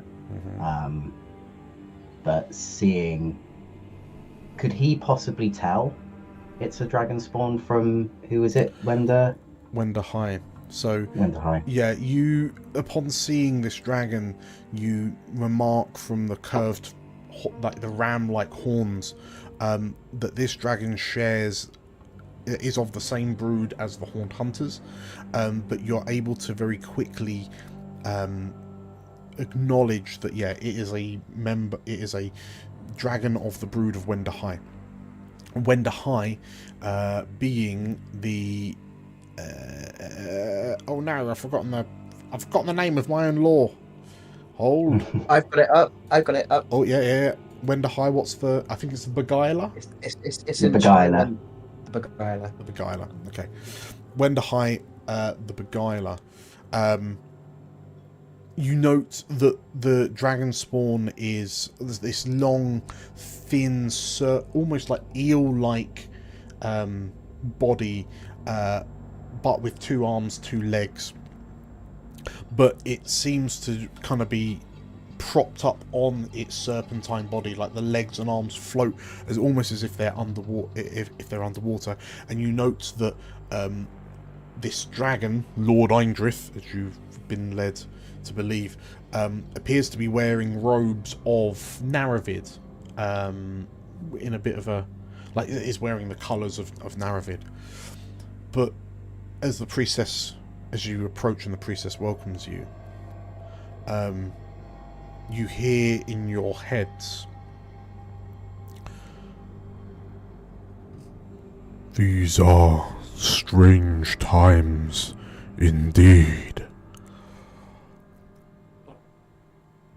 And whilst it may be odd to hear a dragon spawn in your minds, Alfric, not only is it strange, but it is uncomfortably familiar.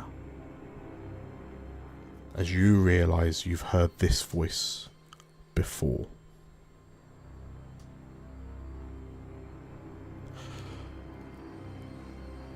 "The priestess does not recognize ill intent in your minds, so perhaps you will be our saviours in this moment of judgment."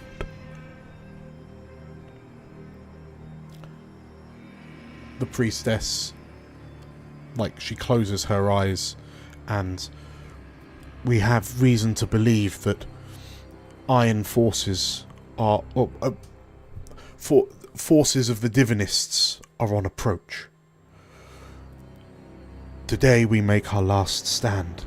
Perhaps you have been sent from another time to aid us.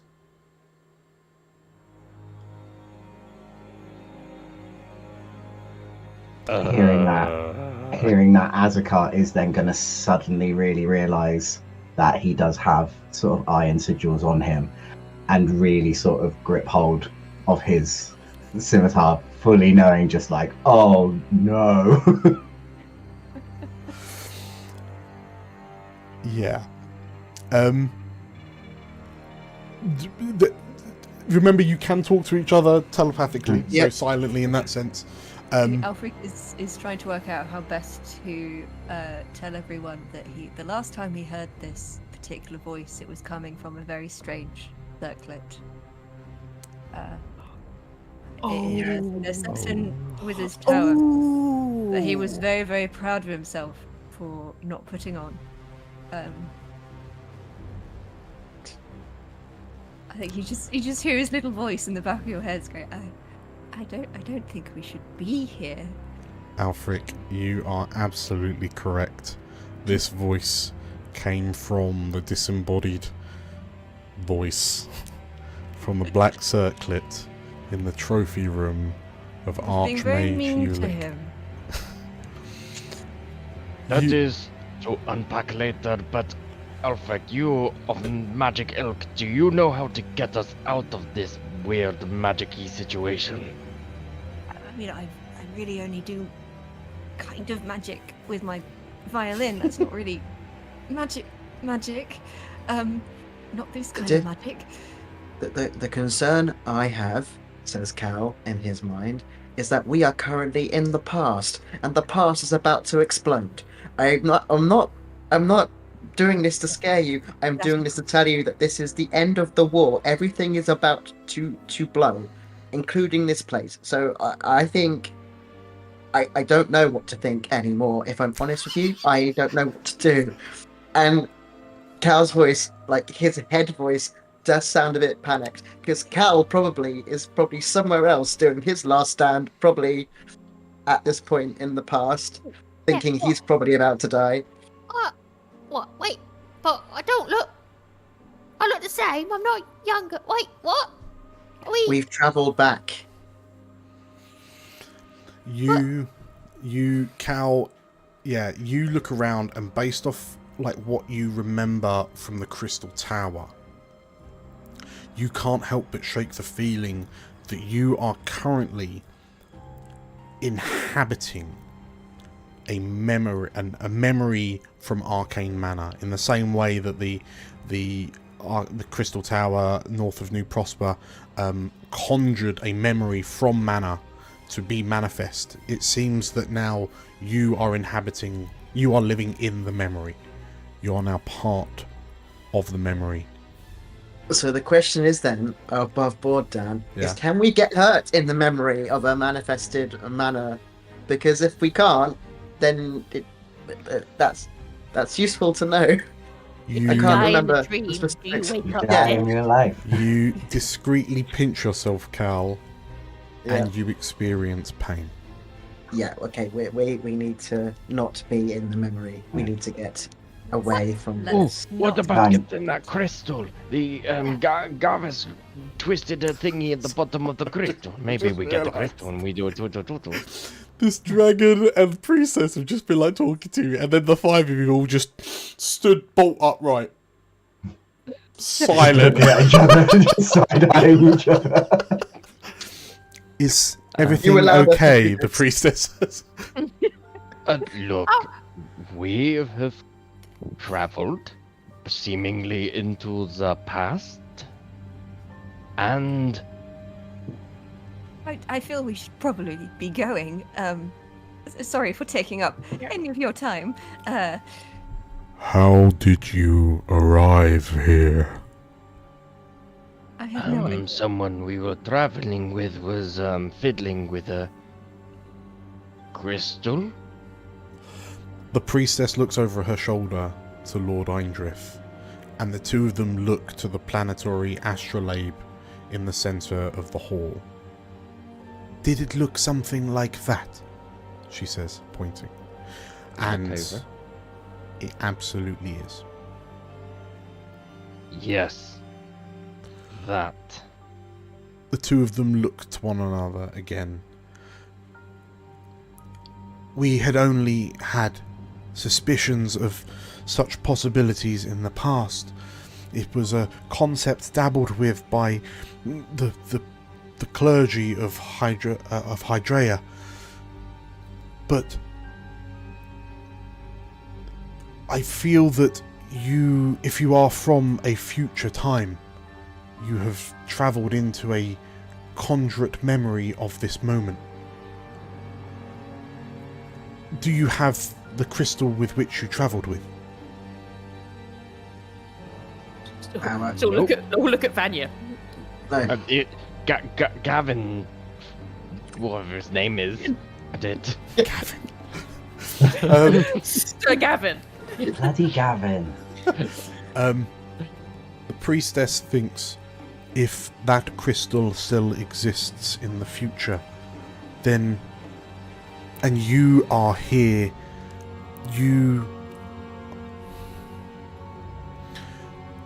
if you are able to aid us with empowering this crystal, you can use its power to travel forward in the same way that you have travelled back. I must stress that this is a theory untested by any of us, but I fear that you will now be responsible for helping to create the memory with which you now exist. And I look over to the rest of the group like, What? Just maths. My It is brain's just going. absolutely that. As she says that, you hear a voice, a panicked voice, cry from the other end of the hall. High Priestess! They're here!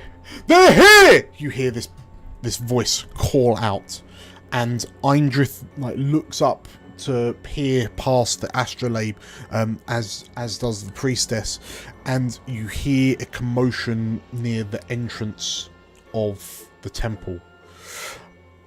And you see a number of the temple guard rush forward to barricade the door with their bodies, leaning against it. And you see them sort of bouncing as things are colliding with what there was clearly a door here before the cave mouth that you just walked through. But they seem to be bouncing off as something's trying to barge its way through. And as they kind of mount a defense, the priestess looks to you and says, "Whoever is about to invade this divine sanctum will surely see to destroy the crystal. If that happens, you will be trapped within this memory and you will endure the fate, as will we all." Nope. How do we start this thing right now? The priestess looks to Eindrith and... "I will need some time to channel our energies into it. Please, help us." Who do you believe is attacking you? The Eindrith growls and... "Believers of a wronged... believers of foolish gods."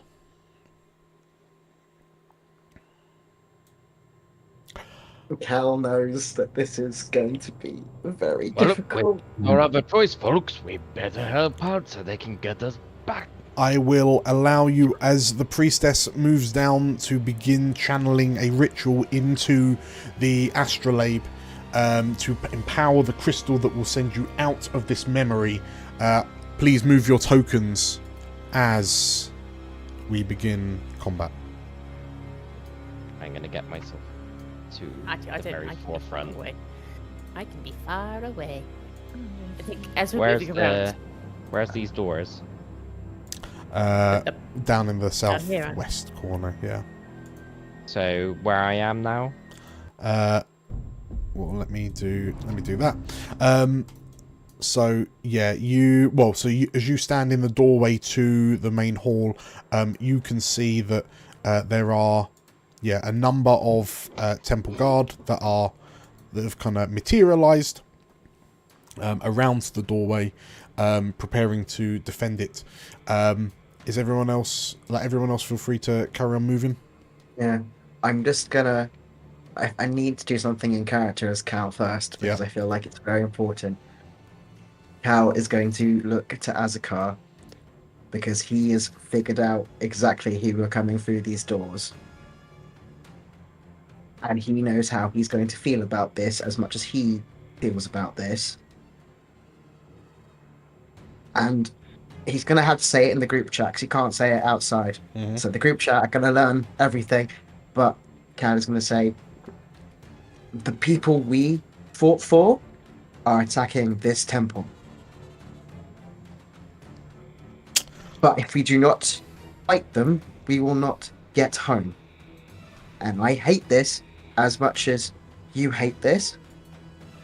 But if we do not do this, we are going to die. I'm sorry to ask this of you.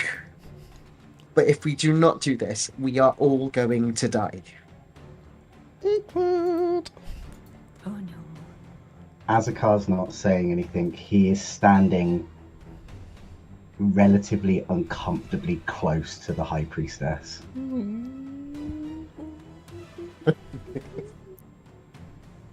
Okay. It's in the group chat.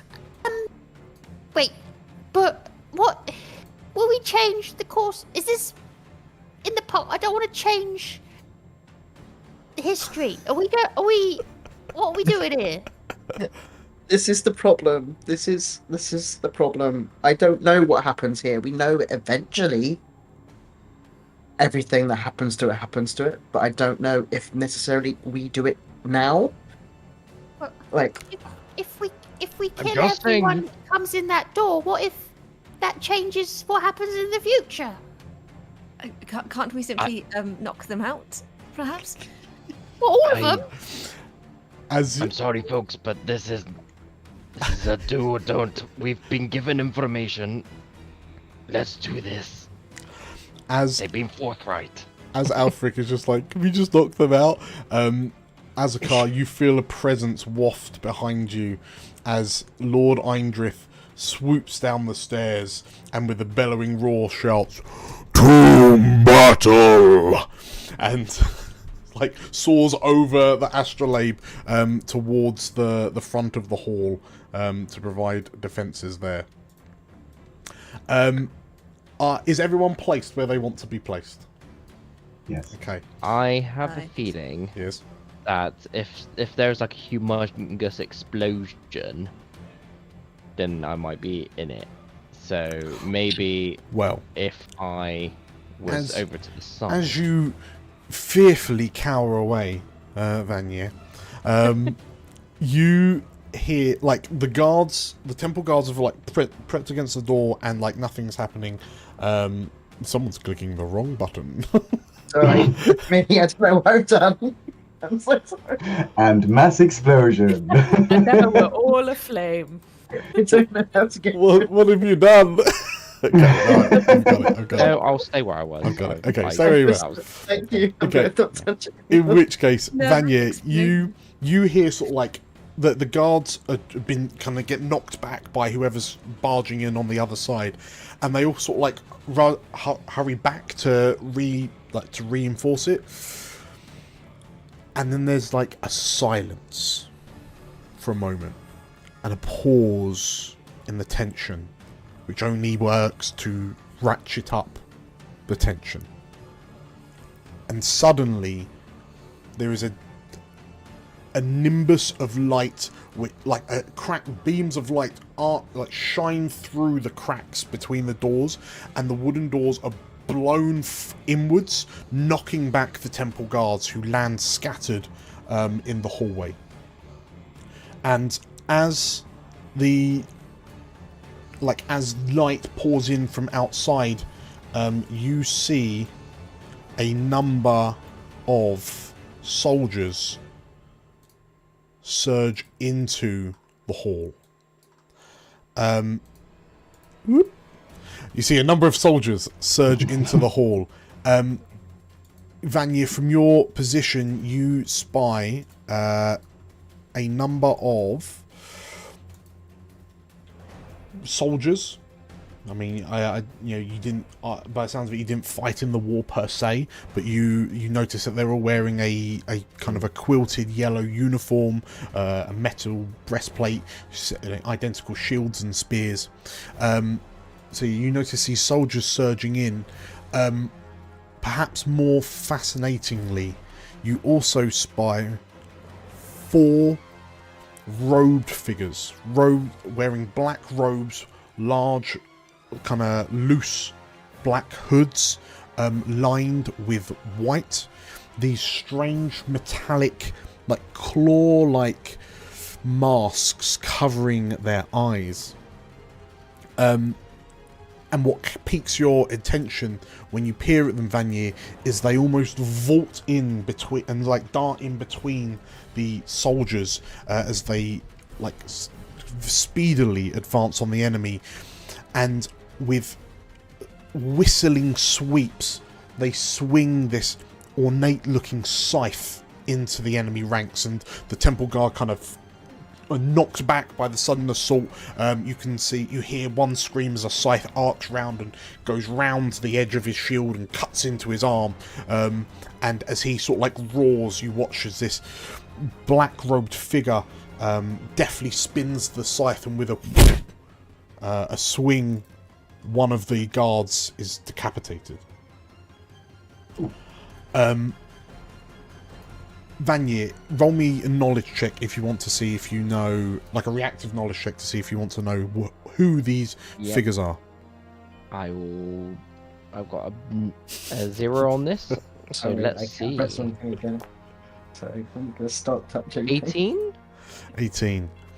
As you peer at these robe-wearing flits of movement, you wonder if these are the famed, like the infamous battle monks of Ulavari, the twin gods of life and death.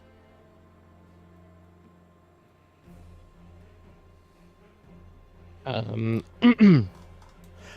I think, yeah, these four remind you of stories of the Reaper, like spirits that shear through evildoers.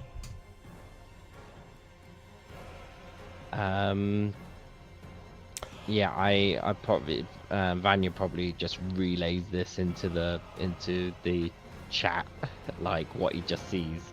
Okay. Just so everyone's aware. Sure.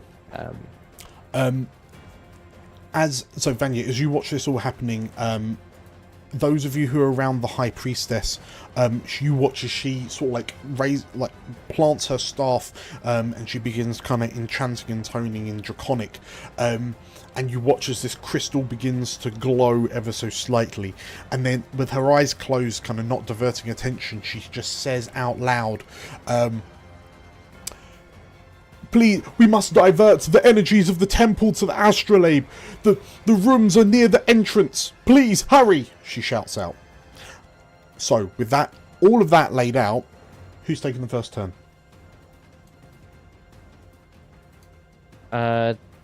Did they just say the rooms are near the entrance? Mm-hmm. And, Vanya, you think and remember that you saw two, like, corridors to the left and right of the entrance as you entered in. Do you mean these two here? You'll have to go and check and find out. Okay. Well, seeing that I am the closest one... Yep, we'll go with Vanya. I will just say... Well, I guess it's me then. Someone might need to talk me through what we need to do. And... I don't know why I went slightly dwarvish there, but yeah, just going. Vanya just like starts like leaping in, just bolting. He's just gonna go to. I'm taking the right. As he darts off over to this direction. What we'll do, because distances and combat, like it can be a thing, but what we'll just say is, please roll me an agility check to see. Like, if you pass the agility check, you'll get there quickly. If not, time is spent. Like, extra time is spent for all intents and purposes. So, yeah, please roll me an agility, and this will be with hope or fear. Yeah, okay. I was just making sure I haven't got anything that I can use. This is probably nothing off of my experiences that was really narratively sound. So, yeah, agility roll? Yeah. Normal. I got a crit. A crit? Okay.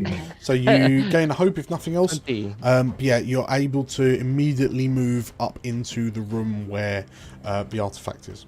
Like the room that the priestess is shouted for. I'm going to take that as a Slayer die. Okay. So my second Slayer die that I can hold. But yeah, with that crit... So, hold on, can I move? Yep. So you can move all the way for all intents and purposes. Yeah. Why wouldn't it let me? Trying to get in. Are you on the measure tool? Have you got the ruler selected on the left-hand side of the screen? Because you should have the four corners of the square. Hold on, let me. No, hold on. If I do this, or you can use your arrows. You can use your arrow keys. There we go. There you go. Up this way. Okay. So yeah, you enter into this room, and it's got this large kind of set of concentric rings over I mean, Vanya might not know what this is for me to describe it, but Dan you probably will. It looks like you could expect to see like an atlas globe installed within this, but in lieu of a globe, it's these kind of gold concentric rings, and there are runes that you can see inscribed around these rings, and like as they pass at various points, they spark and flash, and kind of arcane magic is jumping between them. And there's a priest that a priest that is in the room as you enter, and who's sort of like as you come charging up the stairs. Who are you? Are you an attacker? No, I'm here to help. I say, someone tell me how I do this. Rerouting the thingy. Rerouting the thingy. Are you saying it in your head or out loud? Both. Okay, sure. The priest of Naravid looks to you and why would you reroute the power? Are we Your priestess has told me to reroute whatever this is to the crystal in the room. Do it. Okay, the priest sort of like steps around and it will take two of us. Please roll me a finesse check. A finesse? Yeah, as you have to effectively kind of the priest tells you to bring the rings into alignment. Now, I don't have great finesse. But I'm trying to argue. Now, this is a bit far-fetched, but you can say no.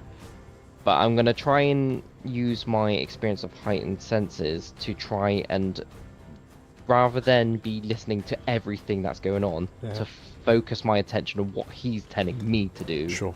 I mean, I was wondering if you were going to say monster culinarian again, but no, heightened senses I'll get behind. I'll do that then. So this is going to be with +3. Yeah, and then +3. Tick off your hope as and when. And I'll take off a hope. So that brings me down to that. Right, I'll just roll this quickly. So finesse with +3. That is with 16, 17, 18, 19 with hope. That does it. So, as the rings like swing past each other, you tune into the sound of the air as the air increasing in pitch as they pass within close proximity. And I mean, for all intents and purposes, let's pretend it's almost like you've got to turn something when they're all in alignment.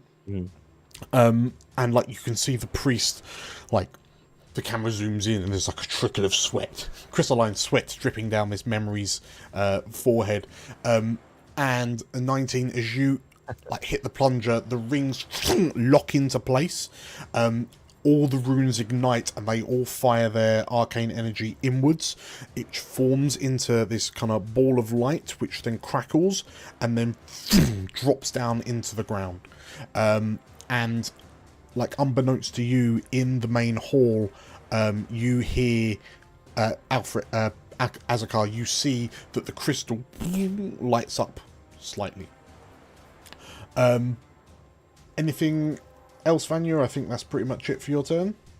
That is my turn. Okay. Let's spice it up. You tell me who we're going to pass to in the chaos of combat. And anyone can spend hope to interrupt, I believe.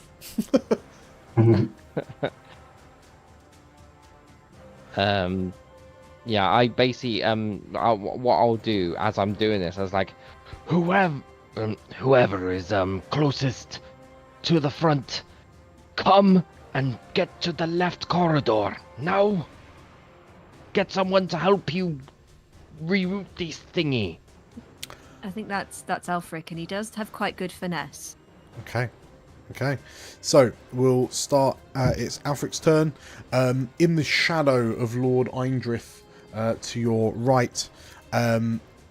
If you want to hoon it through the temple to the other room. Yes. That would be an agility check to get there. Okay. I have +1 agility. That is okay.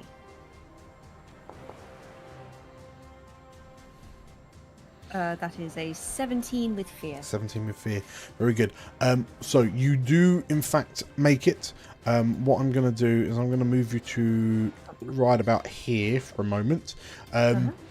As you're making remarkable pace to this area that you need to go to, which is down here, you see these 4 scythe-wielding kind of zealots kind of flipping and ducking and weaving between one another as they kind of attack the defenders from all different angles, and then from behind them there's this like a regular thrusting of spears that's getting deflected by shield and sword from the Merathesi soldiers behind them. You watch as one of the monks is caught, is kind of shield bashed by one of the temple guards and staggers for a moment. And as the temple guard goes to sort of like strike at the monk, you see an arc of lightning burst in through the front door and like rack the temple guard, which kind of blows him back. It doesn't kill the guard, but it kind of wounds and winds them as he drops to the floor. And from the doorway strides where is he? Strides. Oh, just let me show it, please. Please. I just want to show the picture. I've lost the picture. It's fine. I found it. I found the picture. Through the doorway strides an elderly Laravar man with a voluptuous blonde white beard, a circlet with purple and blue diamonds, and a staff crackling with lightning. And you recognise this man from the portraits from Archmage Ulick's mansion. And Archmage Ulick strides in, like staff out, having just zapped this temple guard, and as he slams his staff on the ground, this archmage declares, "Fight on!" And the loyalists push ever so slightly. Well, I say ever so slightly. Like they push harder into the defenders, just enough. You see that just as you manage to make it to this room. As you come up the stairs, a priestess turns to you and, "What's happening?" she says, as she can see and hear the fighting happening. "Oh, who are you?" she squeaks. Hello. Hi, Alfric. Nothing good. Can you help me, please? The priestess looks to you, and I mean, you're a dragon scent, right? So you must be trustworthy. What do I need to do? I'm one sec, and it's just like reroute the globe to the crystal. We're rerouting the globe to the crystal. The priestess looks to you and, okay, she says, and she kind of runs behind. This is a globe of sorts, but in lieu of land masses, you can see a crisscross of what would you assume from books is a map of ley lines, like arcane mana ley lines that crisscross the globe of elsewhere. And yeah, she instructs you to take a position opposite her, and she instructs you that you've fundamentally got to reroute the mana that's running through the ley lines of the globe into a central location so it can then be funneled. In layman's terms, that's a finesse check. Cool. Rolling. That is a 12, and I rolled with fear. 12 with fear. No, 17 with fear, apparently. No. Really? Yeah, 17. Oh, wait, no, I was looking at the wrong one. Yeah, it's a 12. It's a 12 with fear. It's a 12 with fear. A 12 with fear So as you kind of step forward and you're watching these kind of thrums of magical energy arcing across this globe at an incredibly fast speed, and you're just a bit. There's a moment of like deer in the headlights as you're just watching this happening, not helped by the sounds of people dying in the room behind you, and like as you go to interact with this orb, you start getting zapped by the magic kind of coursing up into your fingertips, and the priestess is looking at you and, what are you doing? You're calibrating it in the wrong direction. You need to change the polarities. And she starts just speaking arcane Dutch to you. Terribly sorry. As that happens, what I'm gonna go ahead and do is roll some attacks for the mages, for the monks. So that's a hit. And a miss. So you hear my arm from the room behind you as one of the guards is hacked down by one of the monks, who then kind of steps in to press the advance. And in fact, they all kind of the attackers push in further, as does this archmage. Cool. So yeah, Alfric, you're kind of as you're shocked by the arcane orb. Who's going next?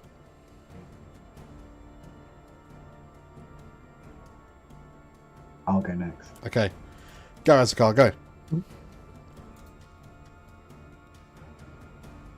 I would like to go up behind the High Priestess and see if I can grapple her. Okay. Okay.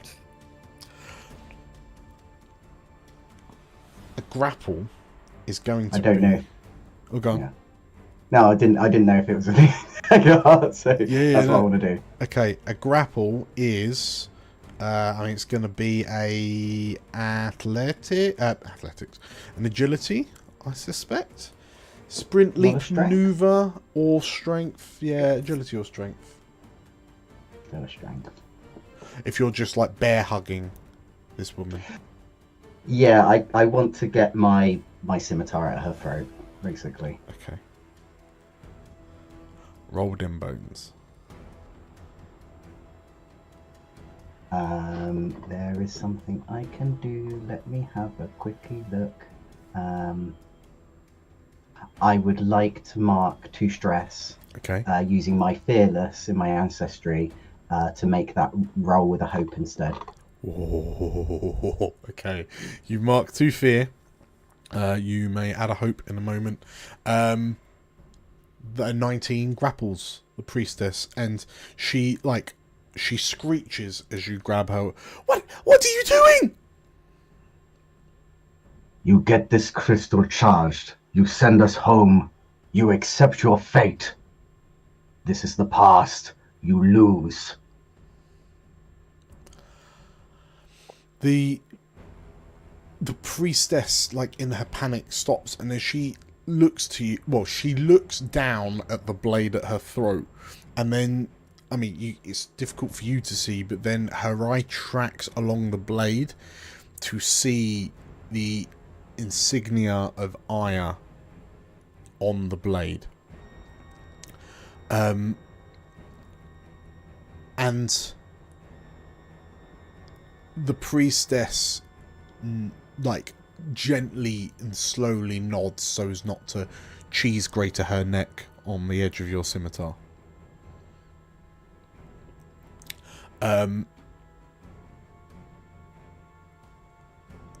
Is there anything else you're doing, or is that turn? No. Okay. I'm just intimidating her to... Intimidating. No, absolutely. Ravi or Cal, who's going next?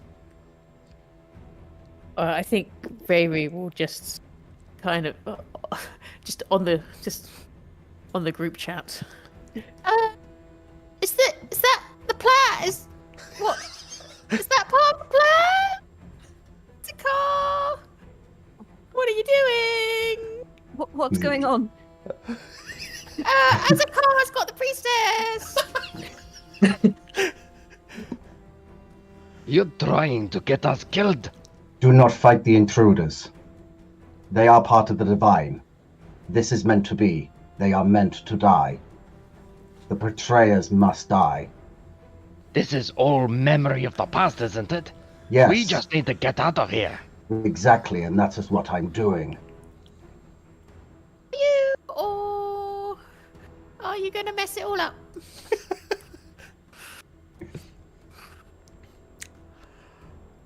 Well, Rayri, this is your turn. What would you like to do? I'm gonna grapple. PvP. I'm going to grapple Azakar, says Rayri. Fighting for it. There's just going We're to gonna be make a a human conga line of centipede. people with... Human centipede. Okay, so yeah, Rayri, what's Rayri doing? Mary's thoroughly confused about if she's meant to be fighting or not fighting, or who she's meant to be killing or who she's not meant to be killing.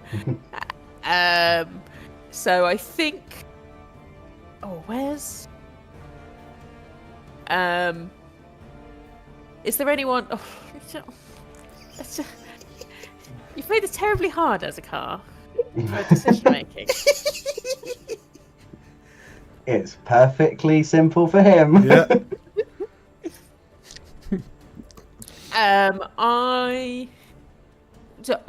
Do I know if the other crystal hasn't calibrated? Is Not that yet. correct? Not yet. So yeah, Alfric's on a work in progress. Okay, fab. Rolling badly. Rolling badly.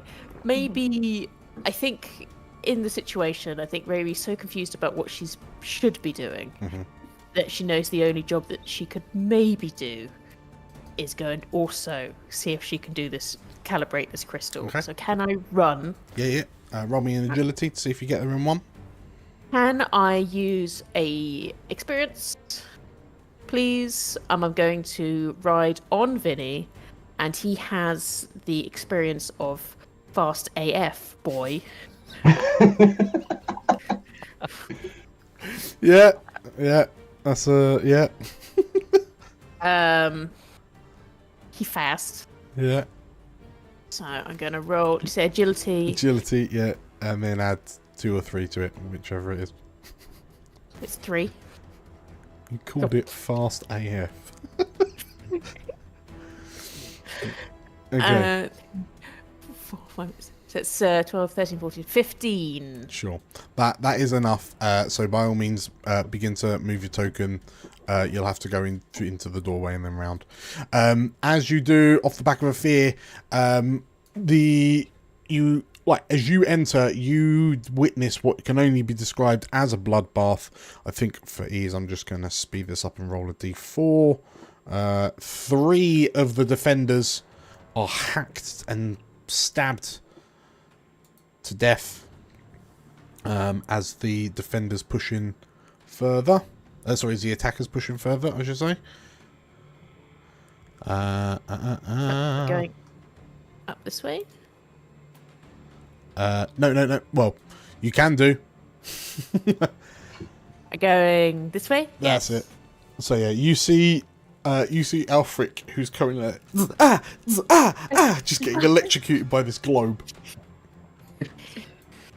Turns pleading eyes on you. Where he just, I guess, stands on top of, like, the Vinny's saddle. I guess it's quite a high calibration. She's only little. Yeah. How far up? So she's going to stand, just kind of run in, jump on top of. So she's standing on top of Vinny to try and grab this. It's wheel. harder than it looks. Well, we'll see about that. Okay. What have we got? Finesse. Yeah, please roll me a finesse. You can do tag teams on non-combat attacks, bear in mind. Ooh, can we tag team finesse? Yes. Let's tag team with finesse. So if Alfric is tag teaming with Rayri, it will cost Alfric 3 hope, but you both get to roll and take whichever of the rolls you prefer. Nice. Good time. I can do that. Let's finesse that. So an 18 with hope. or a 9 with fear? Which would you like to I take? Where I think we'll take Rary's. Okay, yes. Oh. Are you Is it- sure? Are you sure? Is it like sort of Patrick Swayze in Ghost? Am I behind, just helping that? Yeah. You're operating Alfric like a puppet. Between between the two of you, you manage to, like, Alfric. There's perhaps the problem for you, Alfric, is that you can kind of like see what's what, but maybe you're not quite as like hand-eye coordinated as it can be. So, Alfric, with you kind of like pointing out what needs to happen, and Rayri, you effectively playing whack-a-mole to kind of redirect these lines of mana into the center of the orb. Eventually the lines grow dim as the center glows bright, and you feel this kind of magical energy drop down into the floor. And Alfric, Azakar, your face and blade are illuminated ever so slightly as the crystal in the center of the astrolabe gets a bit brighter, as there is another charge that's filtered through into it.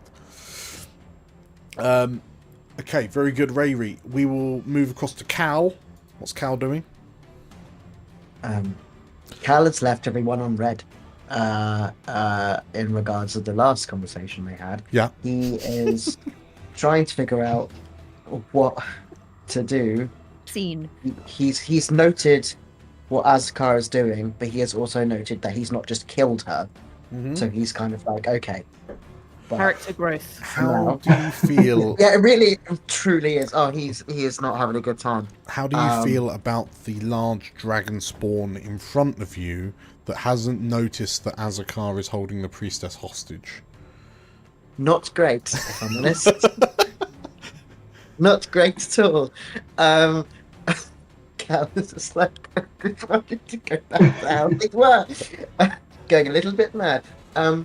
Just to check, so if we've got the two other artifacts set up, are there any other ones to set up now that we've done those two? The priestess hasn't mentioned any others, but it seems like there is a bit of a time component here. It will need a bit of time to kind of gather. The central astrolabe will need to siphon energy into it, so perhaps it's more a case of just buying time, because if the defenders get in and they can destroy this machine, like this art contraption, it's game over. The artifact doesn't get charged, you don't get to leave. Okay. So they say that. PPK. PPK. The thing is, I am also very concerned about this dragon turning around. Perhaps you can charge into battle alongside a dragon spawn of Wenderhigh. You know, like the good old days. That's the thing. I was on Azakar's side. The defenders and the loyalists are who Cal fought for. Cal has worn this uniform. He is having a really bad time with this. He is only really just trying to get his friends out of here.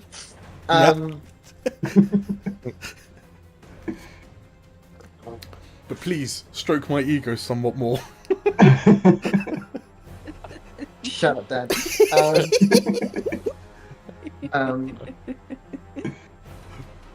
Oh God, I think there is a part of him that just wants to wait and see what happens next. Sure. You can absolutely. I think that makes the most sense to him, because I think it's out of character for him to go fight his fellow soldiers, but it is also out of character for him to. Okay. He doesn't want to fight the defenders because he knows they're going to die anyway. Like sitting and like hoping desperately that the Eindrith doesn't look over his shoulder is absolutely a valid action. Yeah. I feel like he's going to say in the group, don't fight unless you absolutely have to.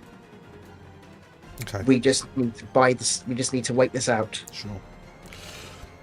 And it's interesting that Cal says that as he ends his turn, as the last of the initial defenders are overrun, and Vanyr, Alfric, and Rayri, you both watch, you both spy these Ulavari battle monks kind of arriving at the bottom of your respective stairwells, accompanied by soldiers of Merethesos, while others kind of charge up in towards the main sanctum.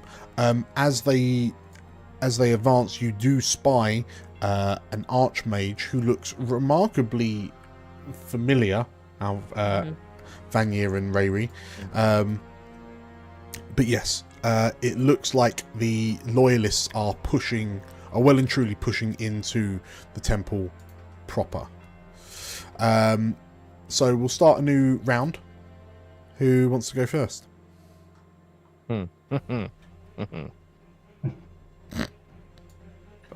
I guess I'll just head this again. Okay. Go, Vanya, go. And I just hear this message come through from Cal. Whilst like Vanya's just been here, like, oh, am I the one who's been able to do the magic-y stuff? Like reading from that moment, but then here's this message from Cal, like, not to fight, and then suddenly these really dangerous monks just block his way, and then sees this very familiar wizard in the background. He's like, oh no. Well, I got no other choice. And because he has no means to get past, he will just go in for the attack. So anyway, I started blasting. They're in the way. You call him a second.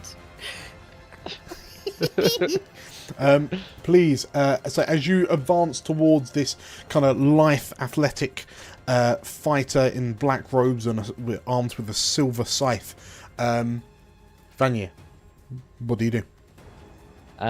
Yes, I am going to very close range. On success, you may spend a hope to use. So I'm planning, if this hits, to use the whirlwind ability.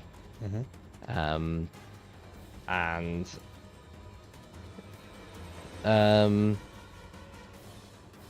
just wondering if I can. Looking at how dangerous this monk person is, Vanyr doesn't really have much knowledge of. Like he knows of these, like he's heard of these people, but this is the first time like having to fight one in this strange memory space, and he's just like, we just got to get out of here. But also there's this like part of him that is just really excited at the fact that like getting into this fight. Yeah. And I'm gonna spend. Yeah, fundamentally these are the paladins of the Seraphs of Ulavari. And because of the excitement of the fight, but also knowing what he's up against, I want to spend a hope to use my experience thrill of the hunt. Okay. So I'm now down to 4 hope. Let me just edit my token. There we go. Right.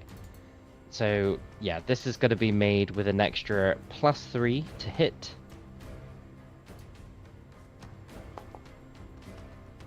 Crit. Is that crit? No, wait, no, I rolled the damage. Hold on. Damn it. That is a double 1 on damage. Why, cruel world? No, okay. Let me click the right one this time. Ignore that. And then this is with a +3. +3. So I should have probably rolled the strength. Yeah. And it's also another +3 because of my experience, so it's actually +6. So +20. So 20. Yeah. So 20. Yeah. 20 to hit, and I gain a hope from that, but I'm going to spend the hope in this scenario, because I'm going to use Whirlwind to use that roll against the other two folks as well behind him. Yeah. So yeah, does a 20 hit? Yes. 20, Right. yes. Can I? So what? Now I click the button that you click made. Primal Gauntlets. Okay, so maybe I should have clicked the strength button first. Okay, never mind. Primal Gauntlets. Here we go. And because I'm going to add a Slayer my 2 Slayer dice as well into this hit. Another 2d6. So 2d6 on top. Let me just add that. Roll. Co's like, try not to kill anyone. 26? I'm gonna punch this man into the future. 26. Cool. 26 magical damage. Yeah. Oh wait, was that with the plus? Does that? Oh yeah, it already adds the +3. Yeah, that's fine. So yeah, that's 26 on the monk, and then for the if a 20 hits the other 2 soldiers, then they take half the damage, if I recall. Okay. On a success, any additional succeed against with this ability take half damage rounded up. So 26. So 13. So that, yes, 13 damage on the soldiers as well. Cool. Cool. So you knock 3 hit points off of this monk. As the monk goes like soaring back and like staggers heavily, has like the scythe scrapes across the ground to try and slow it. And as you kind of launch forward with this this Titanic of assault, the monk is knocked back. Well, actually knocked the monk backwards, and then the 2 soldiers either side of them, either side of the monk, are just absolutely obliterated by your attacks. And as you lash out at the other 2, they're also made of this sort of like crystalline like outline that shifts slightly, and you watch as these like crystalline shapes, for all intents and purposes, shatter and explode away from you, and the shards just kind of like vanish into nothingness. I don't know what that means. They completely disappear, and the monk sort of like stops heavily wounded. Anything else, Vanya? I'm gonna move. Okay. I'm gonna head back as far as I can with my move, back towards the back to the main room. So how do I do? So yeah, just go 6. With the Can you not move? 6 squares. Yeah, 6 squares. So that's 1. Well, that gets you to there. There we go. 30 feet. Yeah. Yeah. I want to get to there. I assume I can't get to the main room. So, yeah, I mean, for an agility check, you can try to go an extra 30. No, you know what? I'll keep it to there just because if the other 2 struggle getting out, I'll stick there. Sure. For the minute. In which case, who's going next? And I also say in the telepathy, so like, sorry, didn't have a choice. Oh, I've messed those 2 up. Yeah, who's... They were blocking my way. Who's going after Vanya? What did you do? What did you do? Doop-a-doop-a-doop. In that case, can I take my go next? Yeah. Go, Azakar, go. He's just going to grip he's just going to grip tighter on to the High Priestess and just say, how much longer will this take? She glances at the crystal, and like you can see that it is gaining, like it is glowing brighter and brighter by the moment, but she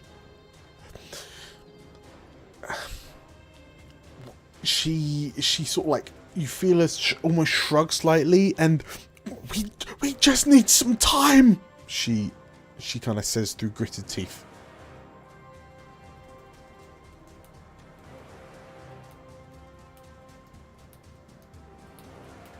He's just gonna press the scimitar sort of more towards her neck. Okay. Not trying to break the skin. It might break the skin a little bit, but just trying to intimidate her more to act faster. I would ask for another strength check. Yeah. Because this is a very physical intimidation rather than a presence intimidation. Yeah, she's just setting up a Etsy store. Okay.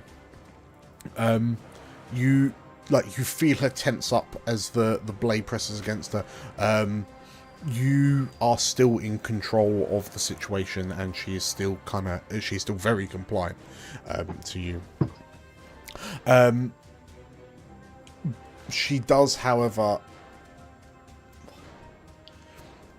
mutter under her breath, "I should have never expected anything else from an iron."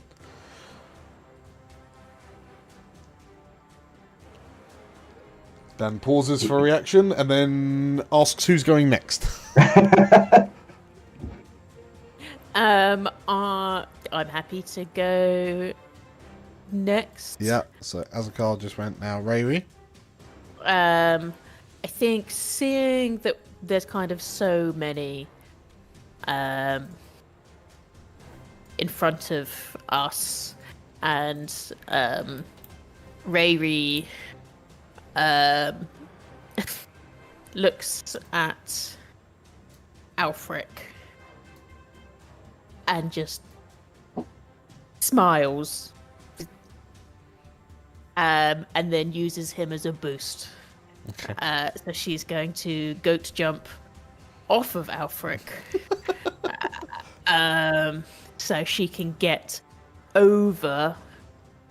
So basically, if my boost ability is if I have an ally in close range, Marcus Express, boost off them in the air to then attack an enemy within far range. Yep. So I want to boost off of Alfric to jump over the monk to then attack one of the soldiers near the Ulick. Okay. So going to go up and over. Up and over. So basically I can just mark a stress and I get an advantage. So I'll mark my stress. Mm-hmm. And then I'm just going to do an attack roll. So what are you pulling? Are you drawing out your stabbing knife, or are you shooting? I think I will shoot. Uh-huh. And you have to land within melee. I have to land within melee range. So tell you what, if you plonk your token down where you want to land, and then we'll. Oh, no. You might need to, because of the walls. So, Leap. Leap. Okay. So between the two soldiers and the battle monk. Yes, please. And that will be. I just roll. Wait, what am I rolling? It's agility, yeah. Oh, I get advantage. 17. 17. And who is the target of your attack? Oh, it's the one that I'm gonna go within melee range of. So it'll be This one. That's the boy. Go. 17 will definitely hit. If you roll for damage.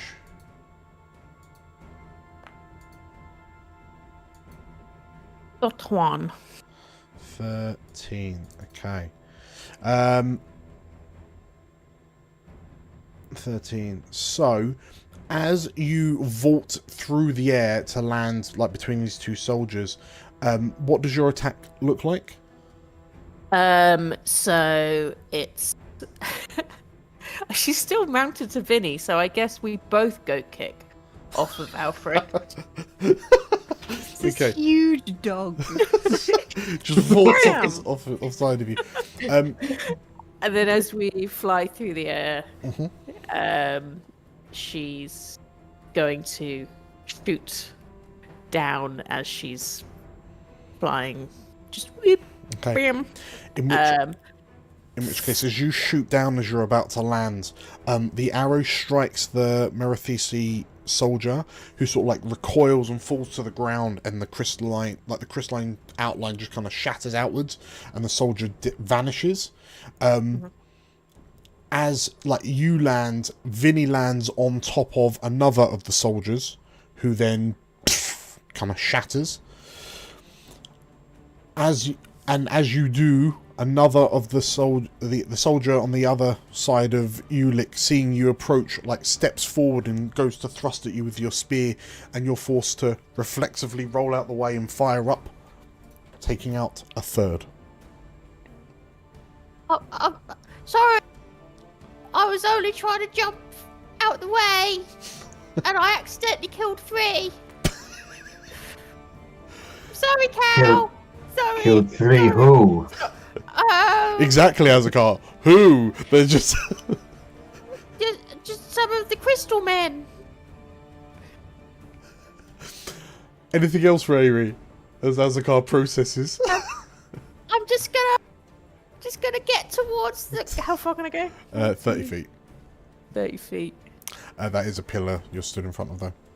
Oh. And also, I will bring upon you roll with fear, so I will take a fear. Cool. Is that your movement, Rayri? Yep.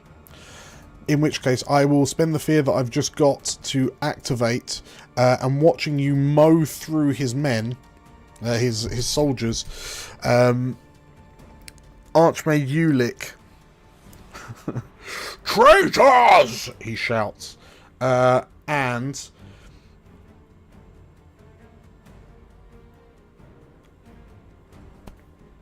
okay. As he shouts, he draws a staff, he draws his staff back, and then from his belt he produces a wand that you recognise from his portrait in the dining room of the Ulick Manor. And I'm going to spend an additional fear to unleash, spend a fear, beg your pardon, he unleashes a multiple blasts of lightning at both Rayri and Vanyr. Rayri and Vanyr can make me agility reaction rolls, please. You need me to make action roll, yeah? An agility reaction roll. Reaction roll, okay. Agility. Crit. 17 and a crit. Okay, so you both managed to dive out the way of these 2 blasts of lightning. However, it is still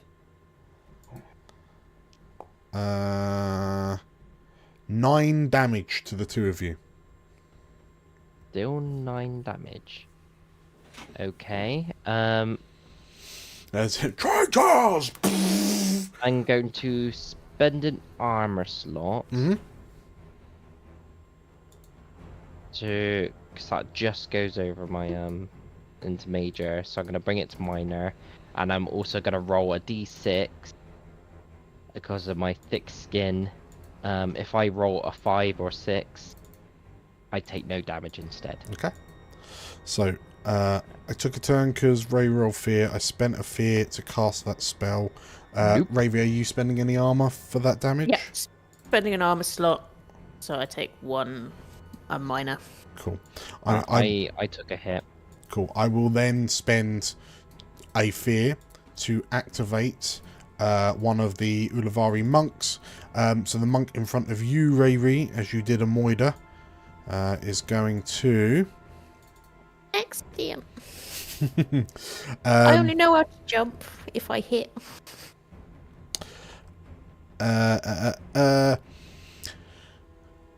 So we're going to do a d20 plus 1.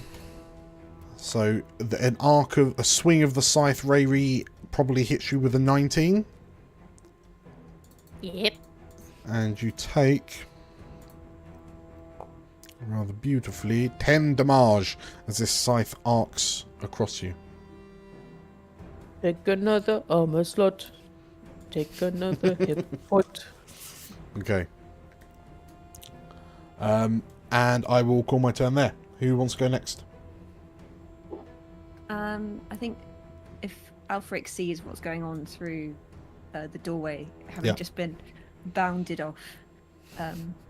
And left to contend with a battle monk and a spearman, yeah. Yes. He will stare in horror at the spearman, and then he will remember Cal's words. He really doesn't want Cal angry with him. And he will try and cast Slumber on the monk in front of him. Okay.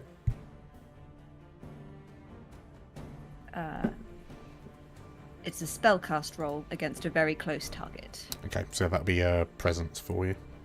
Ah. Where's my presence? There it is. Oh, Georgia. He's just rolling so well. It's 11 with my with this plus spellcast. That's baked in. No, it's on there already. That's baked in. Yeah. Okay. You rolled with hope though, so you can mark yourself under hope. Yeah, swings around about silver linings. You've got hope in your heart as you're hacked down like wheat at harvest. That's. But at least Cal isn't angry with me.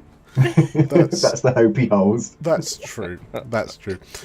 Well, as you cast that, are you looking to move? Perhaps to. Are you just going to run past this battle monk, leave this priest behind you to their fate? Actually, that's a joke. He wouldn't want that. It's not very heroic of him. Okay. He's not feeling particularly heroic right now. It's a very "are we the baddies" moment. Sure. I think he will, if he can, he will like grab her wrist and like try and like pull her along with him, like just fucking run. Okay, sure. Tell you what, roll me another presence check as you deliver your finest "come with me if you want to live" speech. It'll be a reactive, just because. 10. I mean. She saw his so impressed by his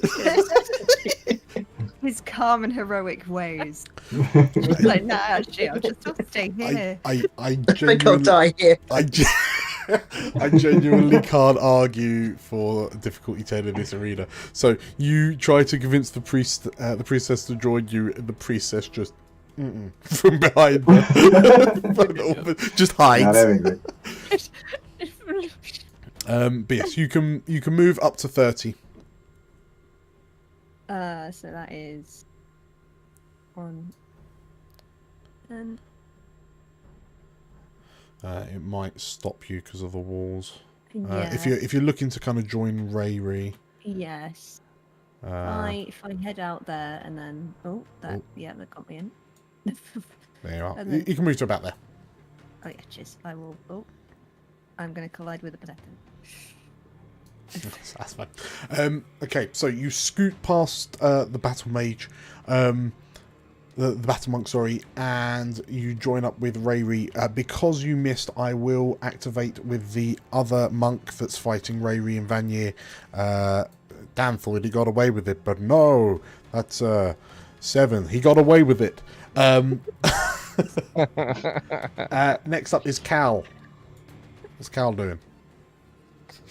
I feel like I think when he heard Ulick shout traitors, I think his blood ran cold, and he suddenly imagined that all of his friends were about to get vaporized. Yeah.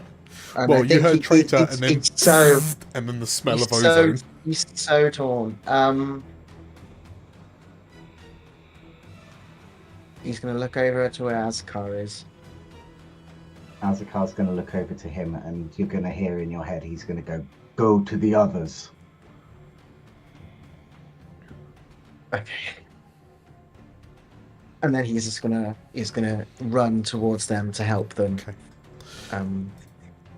In this instance, it's like 50-ish feet to get there, so I'll need an agility check to get there in 1.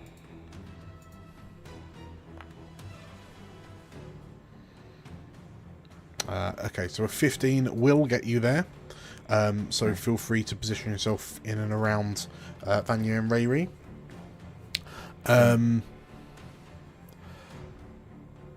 then I'll take the fear. So I think I get to activate as well. Anyway, well, I'll activate in a sec. I'll take the fear. Okay. Right, where's you back? You're right here. And there's 3 monks left, yeah? There are 4 monks. 4 monks. Okay. It's so difficult for Cal. I think he's going to.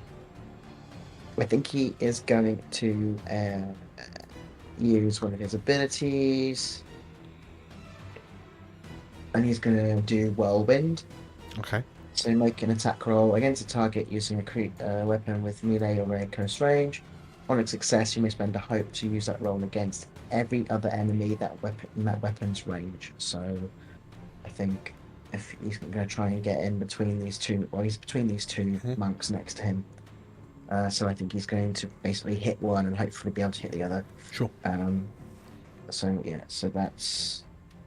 I can assume I can do that dual wield. It doesn't say I can't do it in dual. Yeah, absolutely. So I'm going to do that. So that is a just double dual check wielding that. 2 scythe wielding zealots. Yeah. So yeah, so that would be it'll be a +2, I think, with the no. Well, if you do a strength, if you roll your strength and then click your dual wield button, that will bake it in. Okay.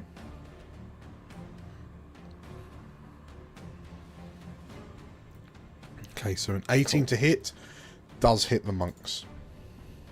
Cool. So I will dual wield the damage, and then I'll spend a hope for that to happen to the other one. Okay. Is that right? So the 17 damage, and then spend a hope to do it to the other one. So as you do well. 17 to both. No, the other one gets half the damage. It's a half. Okay.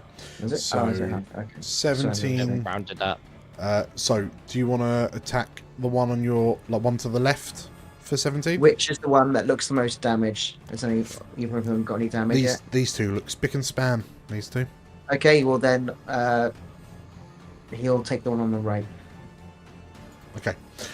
So the one on the right, you do 17 damage. That is major damage. So 2. And half. So 8 damage is minor. So he takes 1. Cool. So yeah, the two monks kind of try to get in. You're kind of parrying and manage to slash at the 2 of them as you go.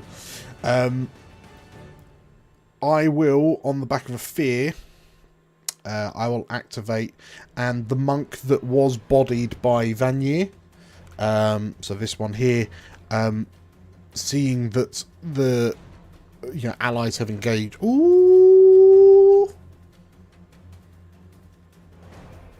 very close is 3 squares. We said, right? Very close child. is 2 squares away from your square. Because I've got 3. So 1, 3, 6, 12. oh, if you got a reach weapon. Yes, actually, it's very close. Cool. In which case,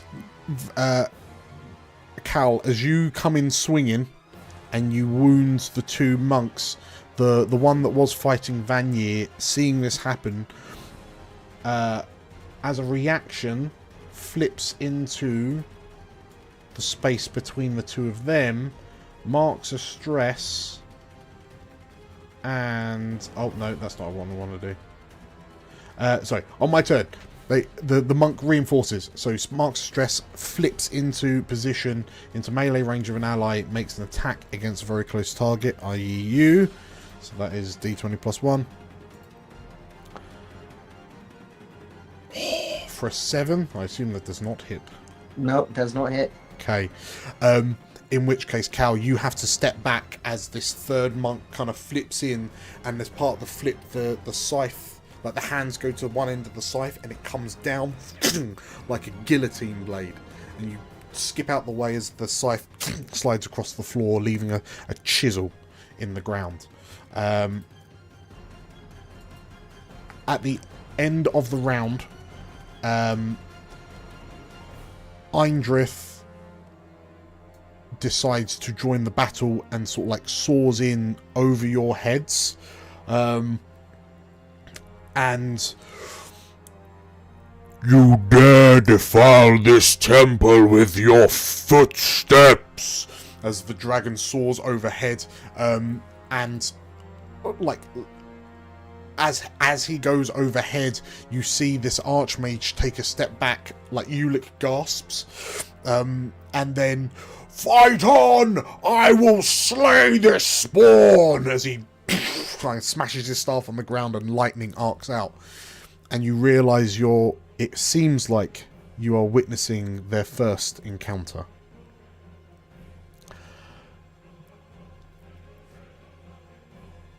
As we move into the third round, Azakar, you notice the gem, the crystal, like glows to a bright enough, it glows, continues to glow brighter, and then the priestess kind of whimpers to you. "It is done," she says. I think you're muted. Sorry about that. Chris was making noise outside. What do we do now? "Gather your allies, and we shall send you back." Azakar's then going to say in his mind, he said, "The crystal is ready, retreat. Let's go." Okay. The go. Are all four of you making your retreat as Eindrith flies overhead? Rapidly. Okay. In which case, as you rush back into the main hall,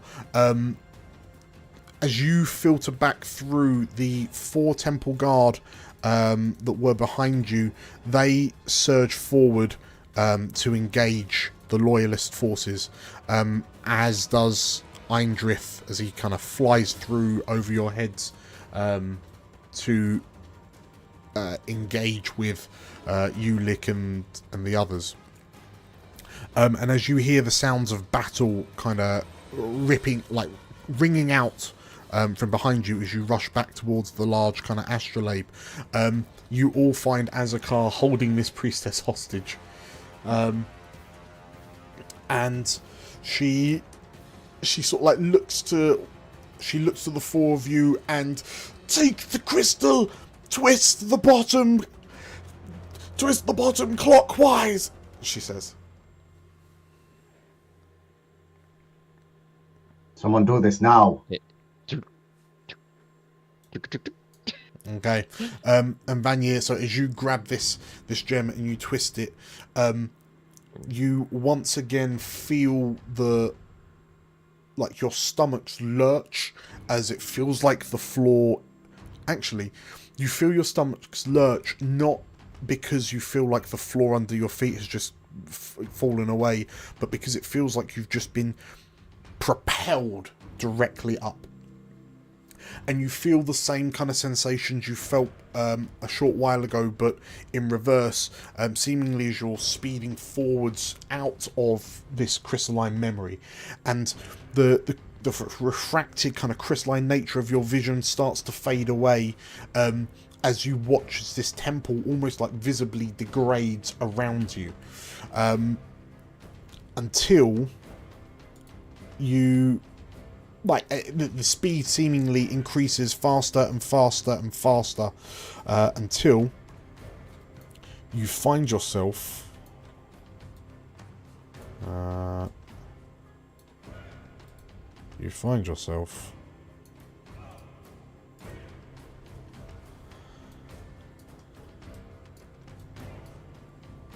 back in the present. And Alfric, Cal, as you land, you hear a cry and realise that Alfric has kind of rematerialised on the edge of one of the cracks in the floor.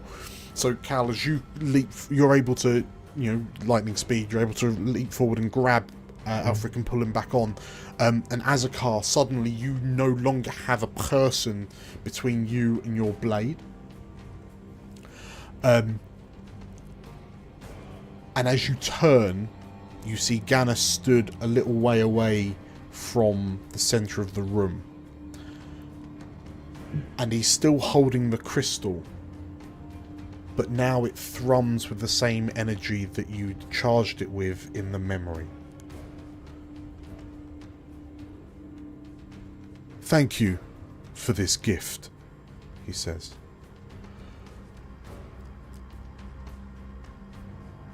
"You have been worthy allies." "Indeed." And you hear this low, resonant voice boom out of him. And Alfric, you think back to the Ulick Manor, and you realise that Eindrith seemingly operates on convincing people to accept his power. And as Gannis smiles and eyes the runic circle that he's inscribed around the five of you, you watch as this mage, as runes emit from his staff and a portal appears behind him. "It was nice working with you," he says, as he steps backwards through the portal, and you feel the temple around you begin to start shaking. And as you hear the magma underneath beginning to roil and bubble and become more violent and agitated, and your ticket home to Avermore steps backwards through a portal with an artifact you have charged. We'll call it there. Oh, diggity jam. Oopsie doodle. Oh no. Oh no. Oh no. Oh no. Congratulations, everyone, on completing the second episode of our tale.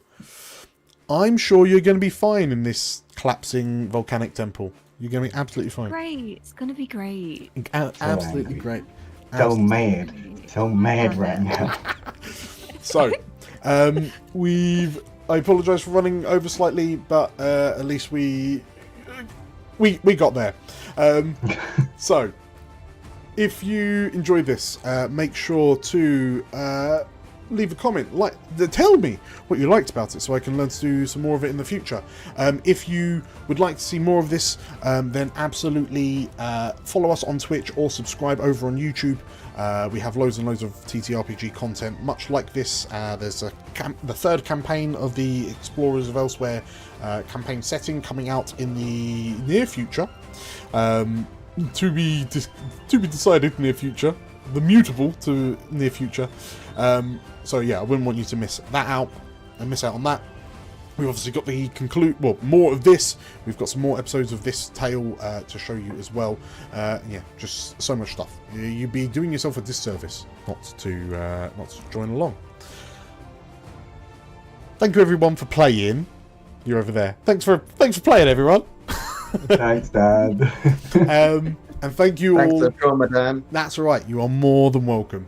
Thank you for watching, and I will see you all next time. Bye.